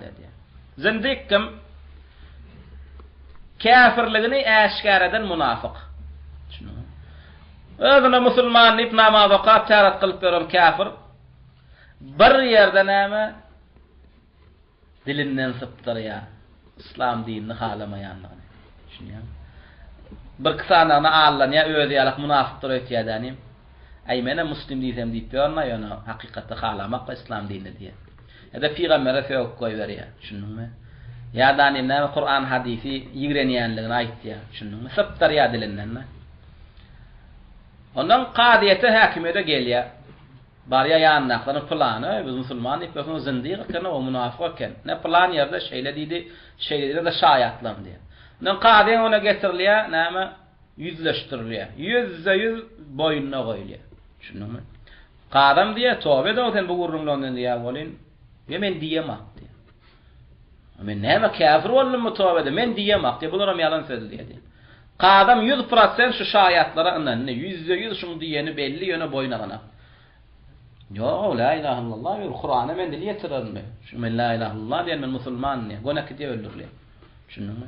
Yani bu neyme tövbe ettiğine tövbe etmedi ve eden küfrüne inkar etti. Şunu mu? Şu adam öldürülüyor. Şunu mu? Ya da dardan atılıyor. Şu gidip var yaka, dar atılmana gidip var yaka. Adamlar yaşkar onun men la ilahe illallah diyse men öldürecek var ya da diyiversin. Şunu mu? öldürülüyor adam. والراجح في الزنديق أنه يقتل من غير استتابة مهما تظاهر بالإسلام وقال لا إله إلا الله لأن الاستتابة تكون من شيء والزنديق لا يعترف بشيء فمما يستتاب. يعني حق لفديا حقيقة نفس الزنديق يعني نعم كفر أدب ينا دانا كفر أدب شيء بيرن ونورزق ديا توبة ettirmesinden öldürülüyor diye. Şunu mu? Toba ettirmek gerek geldi onun ala adama. Şunu mu? Sebep ise neme zindiği, neme münafığı aslında toba ettirilen adam isen şu zattan toba ettiği diye. Ama münafık hiç tadı boynalanak diye. Şunu hiç eden zadın diyen zadın boynalanak neme toba ettirecek diye. Toba ettirmekle buna neme şans yok ya. Şimdi etti, eden vardı, edemak, diyen vardı, diyemak. Hiç onun boynuna hemen tövbe ettirecek. Tövbe ettirmesinden öldürülüyor diye zindir. Kâle Teala, Tövbe Suresi'nin 52. ayetinde قُلْ هَلْ تَرَبَّصُونَ بِنَا إِلَّا إِحْدَى الْحُسْنَيَيْنِ وَنَحْنُ نَتَرَبَّصُ بِكُمْ أَنْ يُصِيبَكُمُ اللَّهُ بِعَذَابٍ مِنْ عِنْدِهِ أَوْ بِأَيْدِينَا فَتَرَبَّصُوا إِنَّا مَعَكُمْ مُتَرَبِّصُونَ. Kul ayet diye münafıklara hel tarabbasuna bina näme bizden garaşýaňyz ey münafıklar bize haytam bolsa iki gowluň birine ýetýäsdi. Yani münafıklara içinden bize näme ay şu muslimler burada uçraýsalar diýip garaşýarlar dogry dämi? Şu kafirler hemmesi musulmany näme eline gözüne bir oku bolsa atjak. Bize bir Allah'dan bir zat iýinsin diýip garaşýarlar. Çünkü Allah Teala aydın o münafıklara diye. Siz bize näme garaşýaňyz diye. Musulmana diye degse şu iki gowluğun bir ýerde diye. Oğlum ya Allah'ın yolunda ölüp şehit bolmak ya da näme İslamda ölüp cennete kazanmak. Bir de näme garaşsaňam şu ikiden maşgadat bir de düşenok diye. Müslümin kuşal. Müslüm ya Allah'ın yolunda ölmeli şehit bolmaly ya da dininde ölmeli cennete düşmeli. وَنَحْنُ نَتَرَبَّصُ بِكُمْ emma ey münafıklar biz size musibet inmekliğine garaşýarys diye. Şunun mu? Ya da size Allah'dan erbet bir azap gelir ya da Allah bizim elimiz bilen size azap verir diye. Şunun. Kafira ne düşecekler? Ama musulmana näme düşer diye garaşy ber kafir. Musulmana şu ikiden maşgalat düşenok. Müslüm ya Allah'ın yolunda ölmeli, şehit bolmaly ya da dininde ölmeli, düşekde yatıp ölmeli, cennete düşmeli. Ama kafir sen garaş diye. Şunu. Siz bize näme bir zatlar inmekliğine garaşýan bolsaňyz, bize münafıklar size bir zat inmekliğine garaşýar. Yani size injekler cennetden, size injekler. Ya Allah'dan bir azap ya da näme cihat baýdygy dikilse bizim elimizden size degecek bir azap. Yani olam näme bizim elimizden kafira münafık degecek azap näme? El-qatl, ölüm. Şununmu? Musulmanyň eline kafir düşdi, ama manny kaşa ber, biň sesine sifalap ýaşamaya, ýaşatmaya. Şununmu? Kafir musulmanın eline düşse öldürülmeli ol. Şoňşyp näme? Kafira ya Allah'dan azap inmeli, ya da näme? Musulmanın elinden näme? Başyny kapdyrmaly. Fatarabbasu garaşy berin. Inna ma'akum mutarabbisun. Sizin bir de garaşyşyňyz ýarak, bir de näme? Size injektlary garaşyp oturýarys.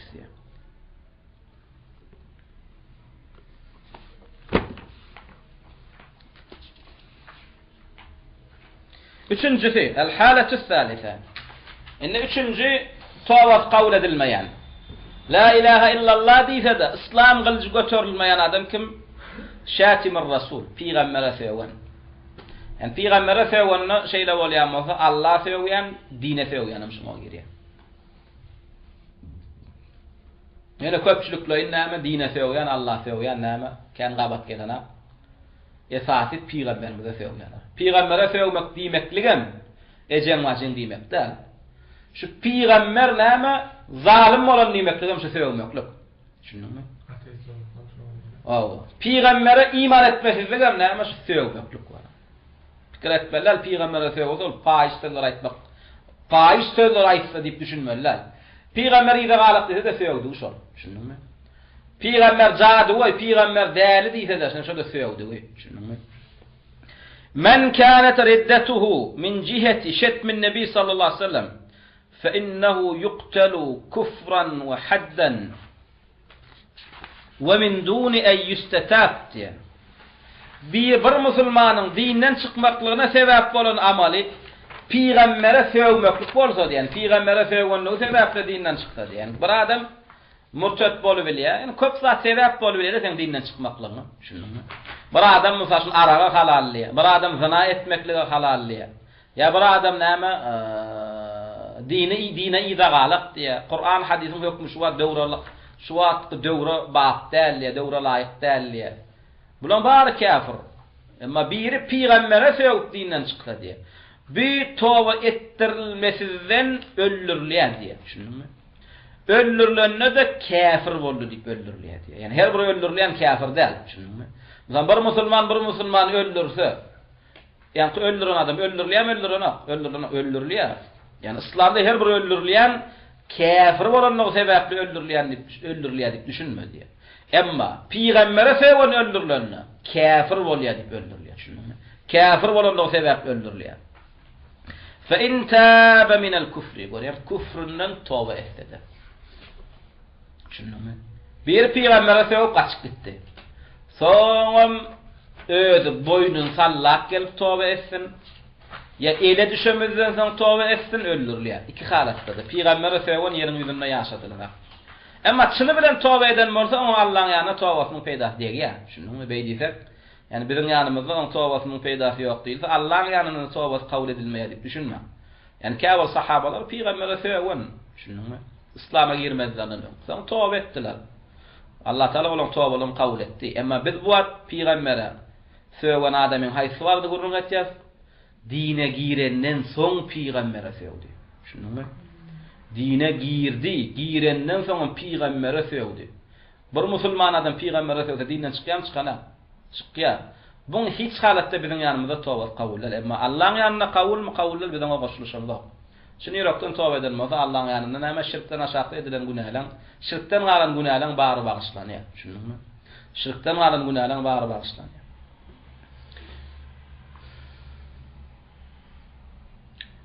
Fe in taba min el-kufri ve sadaqa fi tawbatihi baqiya alayhi hadd ash-shatm. Yani bir adam diýe çyny bilen näme toba edenen bolsa diýe küfründen bu söýgenligi sebäpli hökman jedasyny alaýmaly. Yani Peygamber ýönemen adam däl, o Peygamber sen ýa ollal, o Peygamber, şunuňmy? Yani bar mahlukatlaryň içinde Allah Taala'nın ýanyna iň söýgüli adam, şunuňmy? Ol adama söýmeklik dil ýetirmeklik seni dinden çykarýar. Indi bir adam näme küfründen toba etdi. Peygambere söýmeklik küfür. Indi küfründen toba etdi. Bu tobas kabul bolsa da indi söýgenligi üçin söýmeklik hem jinayet dämi? Peygambere söýmeklik bu jinayet. Indi bu jinayet üçin hökman näme jezasyny görmeli? Peygambere söýgenligim jezasy näme? Jinayetyň jezasy näme? Wa haddul enbiya'i al-qatlu wa la buddiya. Bu Peygambere söýgenligim küfrü kabul ediläýse de, küfründen eden tobas kabul ediläýse de söwünlüklerinin söwünçlerin cezasyny görmeli. Peygambere söwmekliğin cezasy el-qatlu ve la hukman ölüm bolmaly. Hukman öldürülmeli. İz la yahiqqu li ahadin en yeteşeffa'a fi haqqin huwa leysa lahu ve innema huwa khasun bin nebi sallallahu aleyhi ve sellem. Çünkü diye hiç bir kese diye hak hukuku hiç bir kesin diye näme erki ihtiyar yok diye näme öz hakkı del gadı bağışlamaklığa diye. Çünkü diye näme peygambere söwdümi eýem o peygamberin has hakkı diye. Şunumy. Emma sen iyiliň hakkynda näme keseke bağışlayan diýmeklik hakkı yok. Şunumy. Sen hakkını sen bağışlayan. Näme emma sen bağışlamasızdan sana bir keseki gelip näme men şunun tarapından bağışladım diye onun kabul edilmeýär. Ne peygamberin bağışlamanı biz neden bilen? Peygamber öldü. Şunumy. Sen inni kim peygamber olmasan gelip näme on tarapından şu peygambere sewen bağışlar ýa-da. Şoň üçin peygambere sewen öldürülýär. Qal İbn Teymiyye rahimahullah fis-Sarim. İbn Teymiyye rahimahullah ýa Sarim el-Maslul ýa kitabynda näme di? El-murteddu yustatabu min er-ridda. Ha? Murted bolan näme? Murtedliginden gaýdarýalyk tawba etdirilýär diýär. Ve Rasulullah sallallahu aleyhi ve sellem ve ashabe qatalus sabbe ve lem yestetibuhu. Ve peygamberimiz hayatında ve onun ashabları peygambere sevene tawba ettirmesizden öldürdüler diye. Böyle bir hayatlarına. Fe ulima inni peygamberimizin ve ashablarının şu eden işlerinden ma'lum bolýar. Näme zat? Enne kufrahu aglaz. Peygambere sevmeklik ol gati agyr kufur. فيكون تعيين قتله أولى. أنه في غمرة ومكلون كفري قد أغر كفر وليان ملصا فيكون تعيين قتله. أنه أولر مكلوك نعمة فيكون تعيين قتله أولى. أنه أولر مكلوك أنه حكماني صورة واجب بطر يعني. في غمرة حياتنا وأنه أصحابنا في غمرة فيونه هاتوا ettirmesinden öldüren molsalar diye onu peygamberimize sevmeklik küfür ol ağır küfür. Onda ol ağır küfür bolýan bolsa o peygambere seveni öldürmeklik wajib bolýar.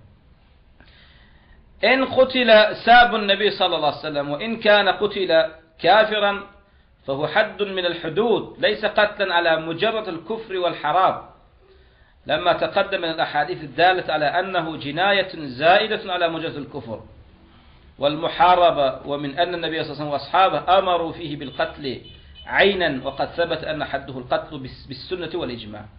يعني فكرة مديان أما في غمرة سوان كافر دي لب أولر ليان مرصد يعني شو كافر ولا نغشين أولر ليان دي فكرة مديان شنو bu kafir bolmaklygynyň aňarsynda da agyr jenayeti ýatyr diýe. Küfründen artygam jenayeti bar diýe. Olam näme?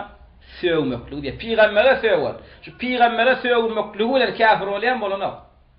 Kafir bolýar ýa bundan artygam jenayeti bar. Olam söwünç bilen kafir bolýar. Bir adam men peygambere namak diýsen kim bolýar şe? Kafir bolýar. Ýa söwdümi? Söwmedi. Emma bi söwmeklik bilen eýem hem küfri hem bundan artık yine bir cenayet etti Peygamber'in hakkında. Oraya şu sevmekliğinin öyle iman etmeyenliği. Oraya mı? Peygamber'e iman etmesizlik öyle küfür. Ve onu sevip iman etmesizlik o eyyem zıvaynoy turaynoy küfür. Çünkü Peygamber'e seven öldürülüye değilse dine kafir olanlığı için öldürülüye deyip düşünme diye. Kafirliğinin anarısında da cenayeti yatır. Oğlum sevmeklik. Çünkü şimdi bir Peygamber'e sevmeklik küfründen tövbe edenem olsa tawaf kabul edilýänem bolsa, bu söwünç ceza söwünç üçin näme eden cezasy hukman ölüm bolmaly. Ölüm cezasy söwünlik sebäpli hiç halatda gaçanak diýär. Şunumy? Emma tawafy, ýani Allahyň ýanynda kabul edilýär, çyn ýüregini tawba eden bolsa. Emma söwünligi esasly berilmeli ceza tawba etsin, etmesin. Hukman näme öldürülmeli bolýar. Icma bir agızdan. Şunumy? Bir agızdan. Dördüncü halatta la ilahe illallah diýse de öldürilýän adam surat olam haddul qatl yani İslamda kafir jenayetleriň cezasy ölüm. Şunumy? Yani İslamda kafir jenayetler var, şo edilse öldürilýär. Sen olam yani öýlenip zina eden bolsaň ya äre çykyp zina eden bolsaň sen öldürilýär hukman. Şunumy? Sen ondan Kur'an hatm et. La ilahe illallah denäme diýe bu günä hukman öldürilýär. Ya bir musulman ötüge geçip zulmedip bir musulman da onu öldürse. Musulmanı öldürmekliğin cezası näme? Musulman öldürse cezası näme? Hukman öldürläýmeli şunumy. Yani pikir etmedi de la ilahe illallah diýen adam öldürmelärligi. Hemme halatda, hemme ýagdaýda düşünmeli. Käbir ýagdaýlar näme? Aglak geçen ýagdaýlarymyz we şu wagtky agda oturan ýagdaýymyzda la ilahe illallah diýse de öldürilýär. Olam yani näme? Had. Şunumy had diýdigi, yani cezasy. Yani İslamda käbir jenaýatlar näme? Ölüm cezasy bilen cezalandyrylýar. Olam İslam nikahyna görä öýlenen erkek ya durmuşa çıkan ayal, şunun ya ulu yaşına yeten garry goja ya garry kempir zina etse hukman öldürilýär. Ya bir musulmany öldürse hukman öldürilýär. Yani bular näme? Kafir diýip öldürilen noktan diňe cezasy diýip öldürilýär. Eden jenaýetiniň cezasy diýip öldürilýär.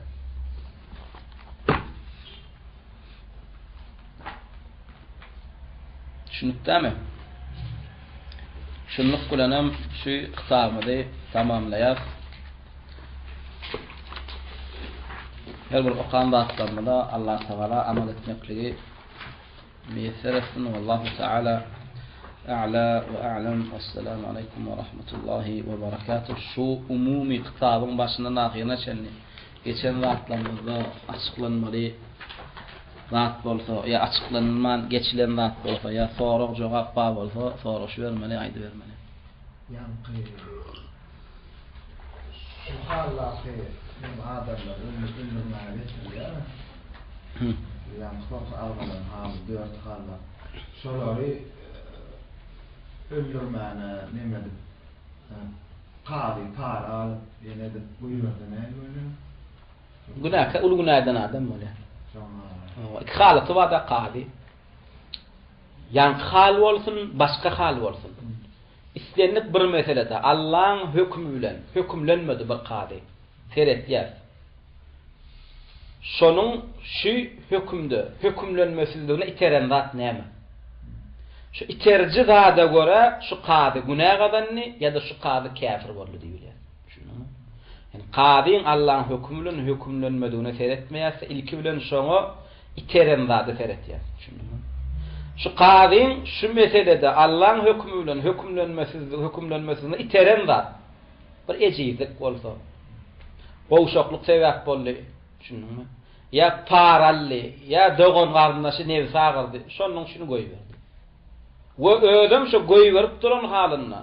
Şu paral şuňa Allah hükmüni näme ýöretmedik halynda da özüni günäkar saýa, özüni ýalňyş saýa. Şunu ýüreginde ökünç var. Allah'ın hükmünün ýöredilmeligini näme bilip oturýany, näme haýhywasyna basy bilmedi. Ya şu öňündäki näme dosty bolup çykdy, ya ogly gyýdy bolup çykdy, ya bu parally. Şu sebäpli näme şu ýanky iterjiler sebäpli bir iki meselede nämetdi Allah'ın hükmüne hükümlenmedi. Bu qadi näme uluguna gatanýar. Tawba etmeli bolýar. Emma bu qadynyň näme istenlik bir mesele bolsun, Allah'ın hükmünün hükümlenmesizligini iteren zat. Haýhywasy ya para dällanym kodeks. Şunumy? Şu qadyň ýaşaýan hükümedini näme şu meselede kodeks girilipdir. Olam näme Allah söwgüne, peýgambere söwgüne näme etmeli? Şu ýurdun näme kodeksine göre ceza bermeli. Şu ýurdun kodeksine mesalan Allah söwgüne ya peýgambere söwgüne erkinliginden 2 ay mahrum edilmeli ya da 1 milyon man iştirak töletmeli. Yani şu jenaýeden näme ygtyýary? 2,5 milyon töle gitýän ya da sen näme azatlygyňdan 2 ay mahrum etýärsin. Qadam şoň bilen hüküm etdi. Şunumy? Yani qadi ustaydan hem hüküm çykardy, Allah söwgen adam näme Allah söwgen adama 2 ay tutsak diýdi. Şunumy? Şu 2 ay tutsak haýhy esasynda ya paraxorlyk esasynda bermetdenim näme şu kanun esasynda berdi. Şunu ana bunda dinden çykýar. Şunu. Bunda ýa-ni dinden çykýar. Edil şoňala qady bolsun, prezident bolsun. Hatta prezidentden karar çykardy. Men ýurdumda Allah söwgen adama näme ýara 2 milyon iştiraf almaly ýa-da 2 ay azatlykdan mahrum etmeliydi. Şunu. Şunu haýhywasyna görä çykardymy? Ya paraxorlygy görä çykardymy? Ýa-da kanun ýerdi. Kanun ýerdi dämi? Şo prezident kafir bola dinden çykýar. şu kanununa amal edilmese de amal etmeklik şertler olanı burada da bek belli. Düşündünmü? Amal etmeklik şertler şu kanunu girizmekliğin özü küfür. Son etti etmedi o meseleni ütködün o. Kanun girizdi de mi Allah Teala'nın hükmü bar yerinden. Allah Teala'nın hükmü näme Allah sevona peygambere sevmeklik o ölüm. Inni bulam şu cenayeti Allah ve Resul tarafından hüküm barka hüküm girizdi de mi? Dine şu hüküm girizmekliğinin özü şunu dinden çıkarıyor. Son şoňa amal etsin etmesin. Misal bir adam yüreğini İslam dinini ýigrenýe soňam İslam'a wara amal etýär. Şuna musulman diýilýärmi? Musulman diýilen hem bu ýigrenýe İslam'a. Şu ýigrenni dämi bolly kafir, soň etýär İslamyň muňa peýdasy ýok. Indi bul adamym hüküm girizdi. Allah sevon ikaýatsy sok. Ya 2 milyon ştraf. Yönü Allah sevonu öldürüyor. Kafir şul adam. Şunu mu? Sen bunu kanununa qaytarsak, kanunu şu. Şu bir zady belleň yani. Hükman şol adam girden kanun esasında amal etmediğinden çıkıyor. Amal etmediğinden çıkan akit düşünmü? Bizde kanun girdimekliğin ödü küfür. Şunu mu? Yani Allah Teala enil hukmu illa lillah. Yekete kanun girdiyen. Allah mahsus bolan sıfat. Kanun ýerdimi? Buyurmak qaytarmak. Kime mahsus bolan sıfat? Allah Teala.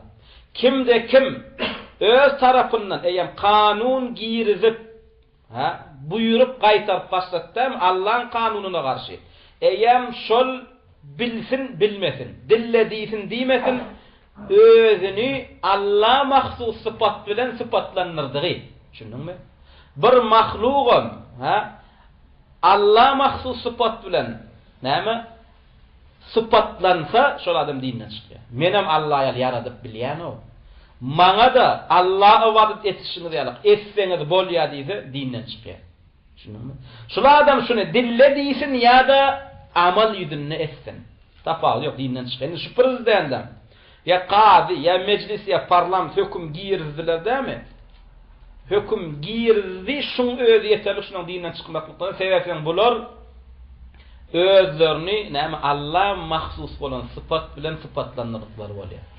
Şun özü küfür soň şu kanun esasyna amal etsin etmesin o mesele ýetgeden o. Şunu. Şoç ulamalar diýär biri misal üçin. Bu da secde edenne men sen batyllaňy awadaty haqqyl dälliňi bilýänni bu da bir çappak çalyp secde etýän bolsa şu kafir. Desem bizde bu da secde etmekliğin özü küfür. Bizde bol amal we küfrün amellik bir zat. Yani sen ıgtıkadyňa seretmesizden kafir. Bir adam näme Krishnanyň ona bar ya bir muslim Krishnanyň ona bar da Krishnanyň näme ýüzüne tükürýär. Krishna näme kowuşun çykyp ýüzüne kowuşulan urýar. Soňam sen batyl ol. Saňa secde etmek bolanokdy. Sen saňa secde etýän kafir diýen, onu da men saňa secde etýän. Soňam Krishna secde etýän. Şu adam dinden çykýar. Sen şu amalyň öňüne etmeklik küfür. Edil şoňala. Bir näme boýnundan kres asýar. Şu kres asmak bolanok diýsin. Şu batyl diýsin, küfür diýsin. Sen şon asyň däme öder kirtýär. Boldy sen kafir bolýan. Dinden çykýar. Soňçyp näme padşaň, prezidentin, kadyn, hasanna Allah'ın hükmünden hükümlenmedik halynda näme biz oňa kafir ya musulman diýmedimizden öň biz näme seretmeli bolýar?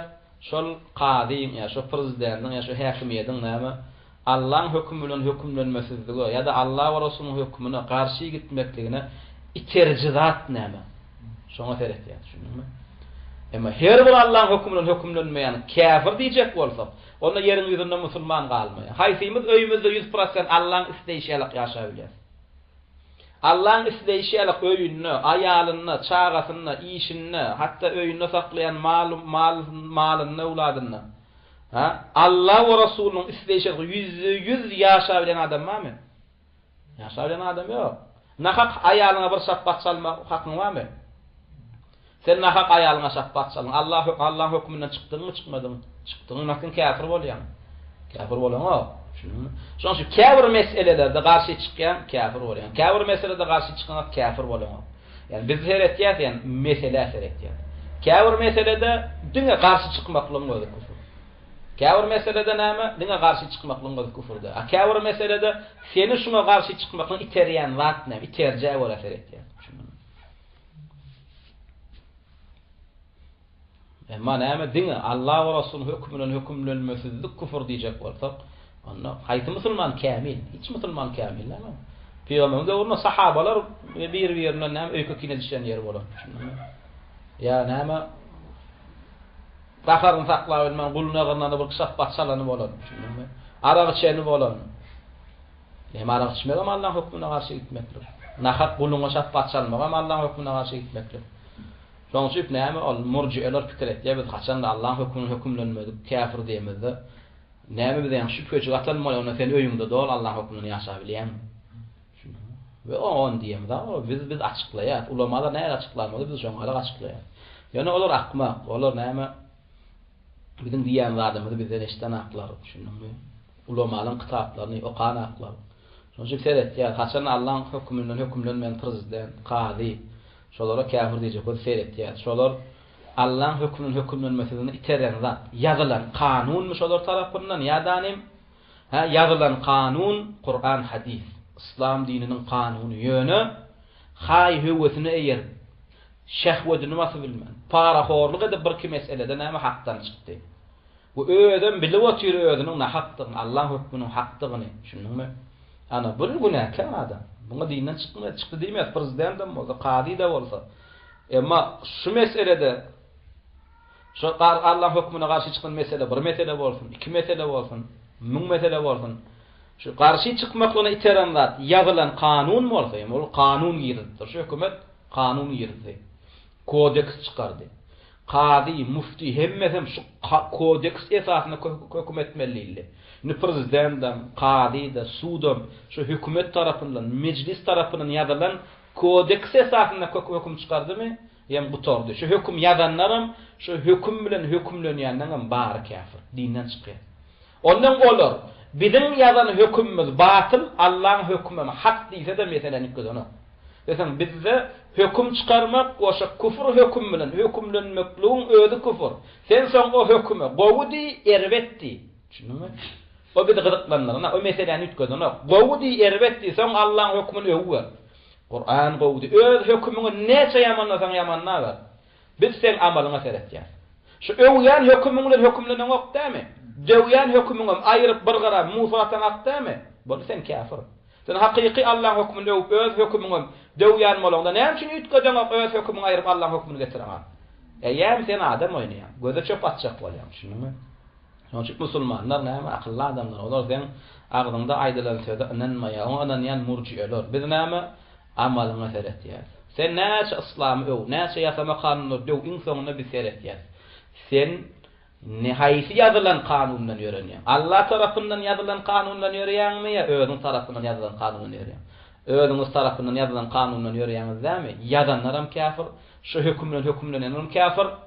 Soň olar diniň fazilatyndan, diniň hökmü barada öwüp kitaplar ýazsyn. Ýazama kanunlary ýamannap depderler kitaplar ýazsyn.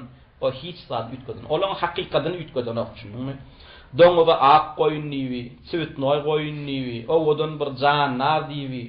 Şu doňuzlygyna galip şunmy? Senem bizinki batyl, bizinki ýalňyş, Allah'ın hak diýnäme diýip sen şu kafirliňe galip. O dilinde näme özüňi beden beslen sözüň senin hakykatyny ütködün diýbinden. Sen kafir. Allah taala diýär: "Femen lem yahkum ve men lem yahkum bima enzelallahu فَأُولَٰئِكَ هُمُ الْكَافِرُونَ." Allah hükümlenmeyenler şüphesiz kafirlerdir diyor. Vallahu Teala a'la.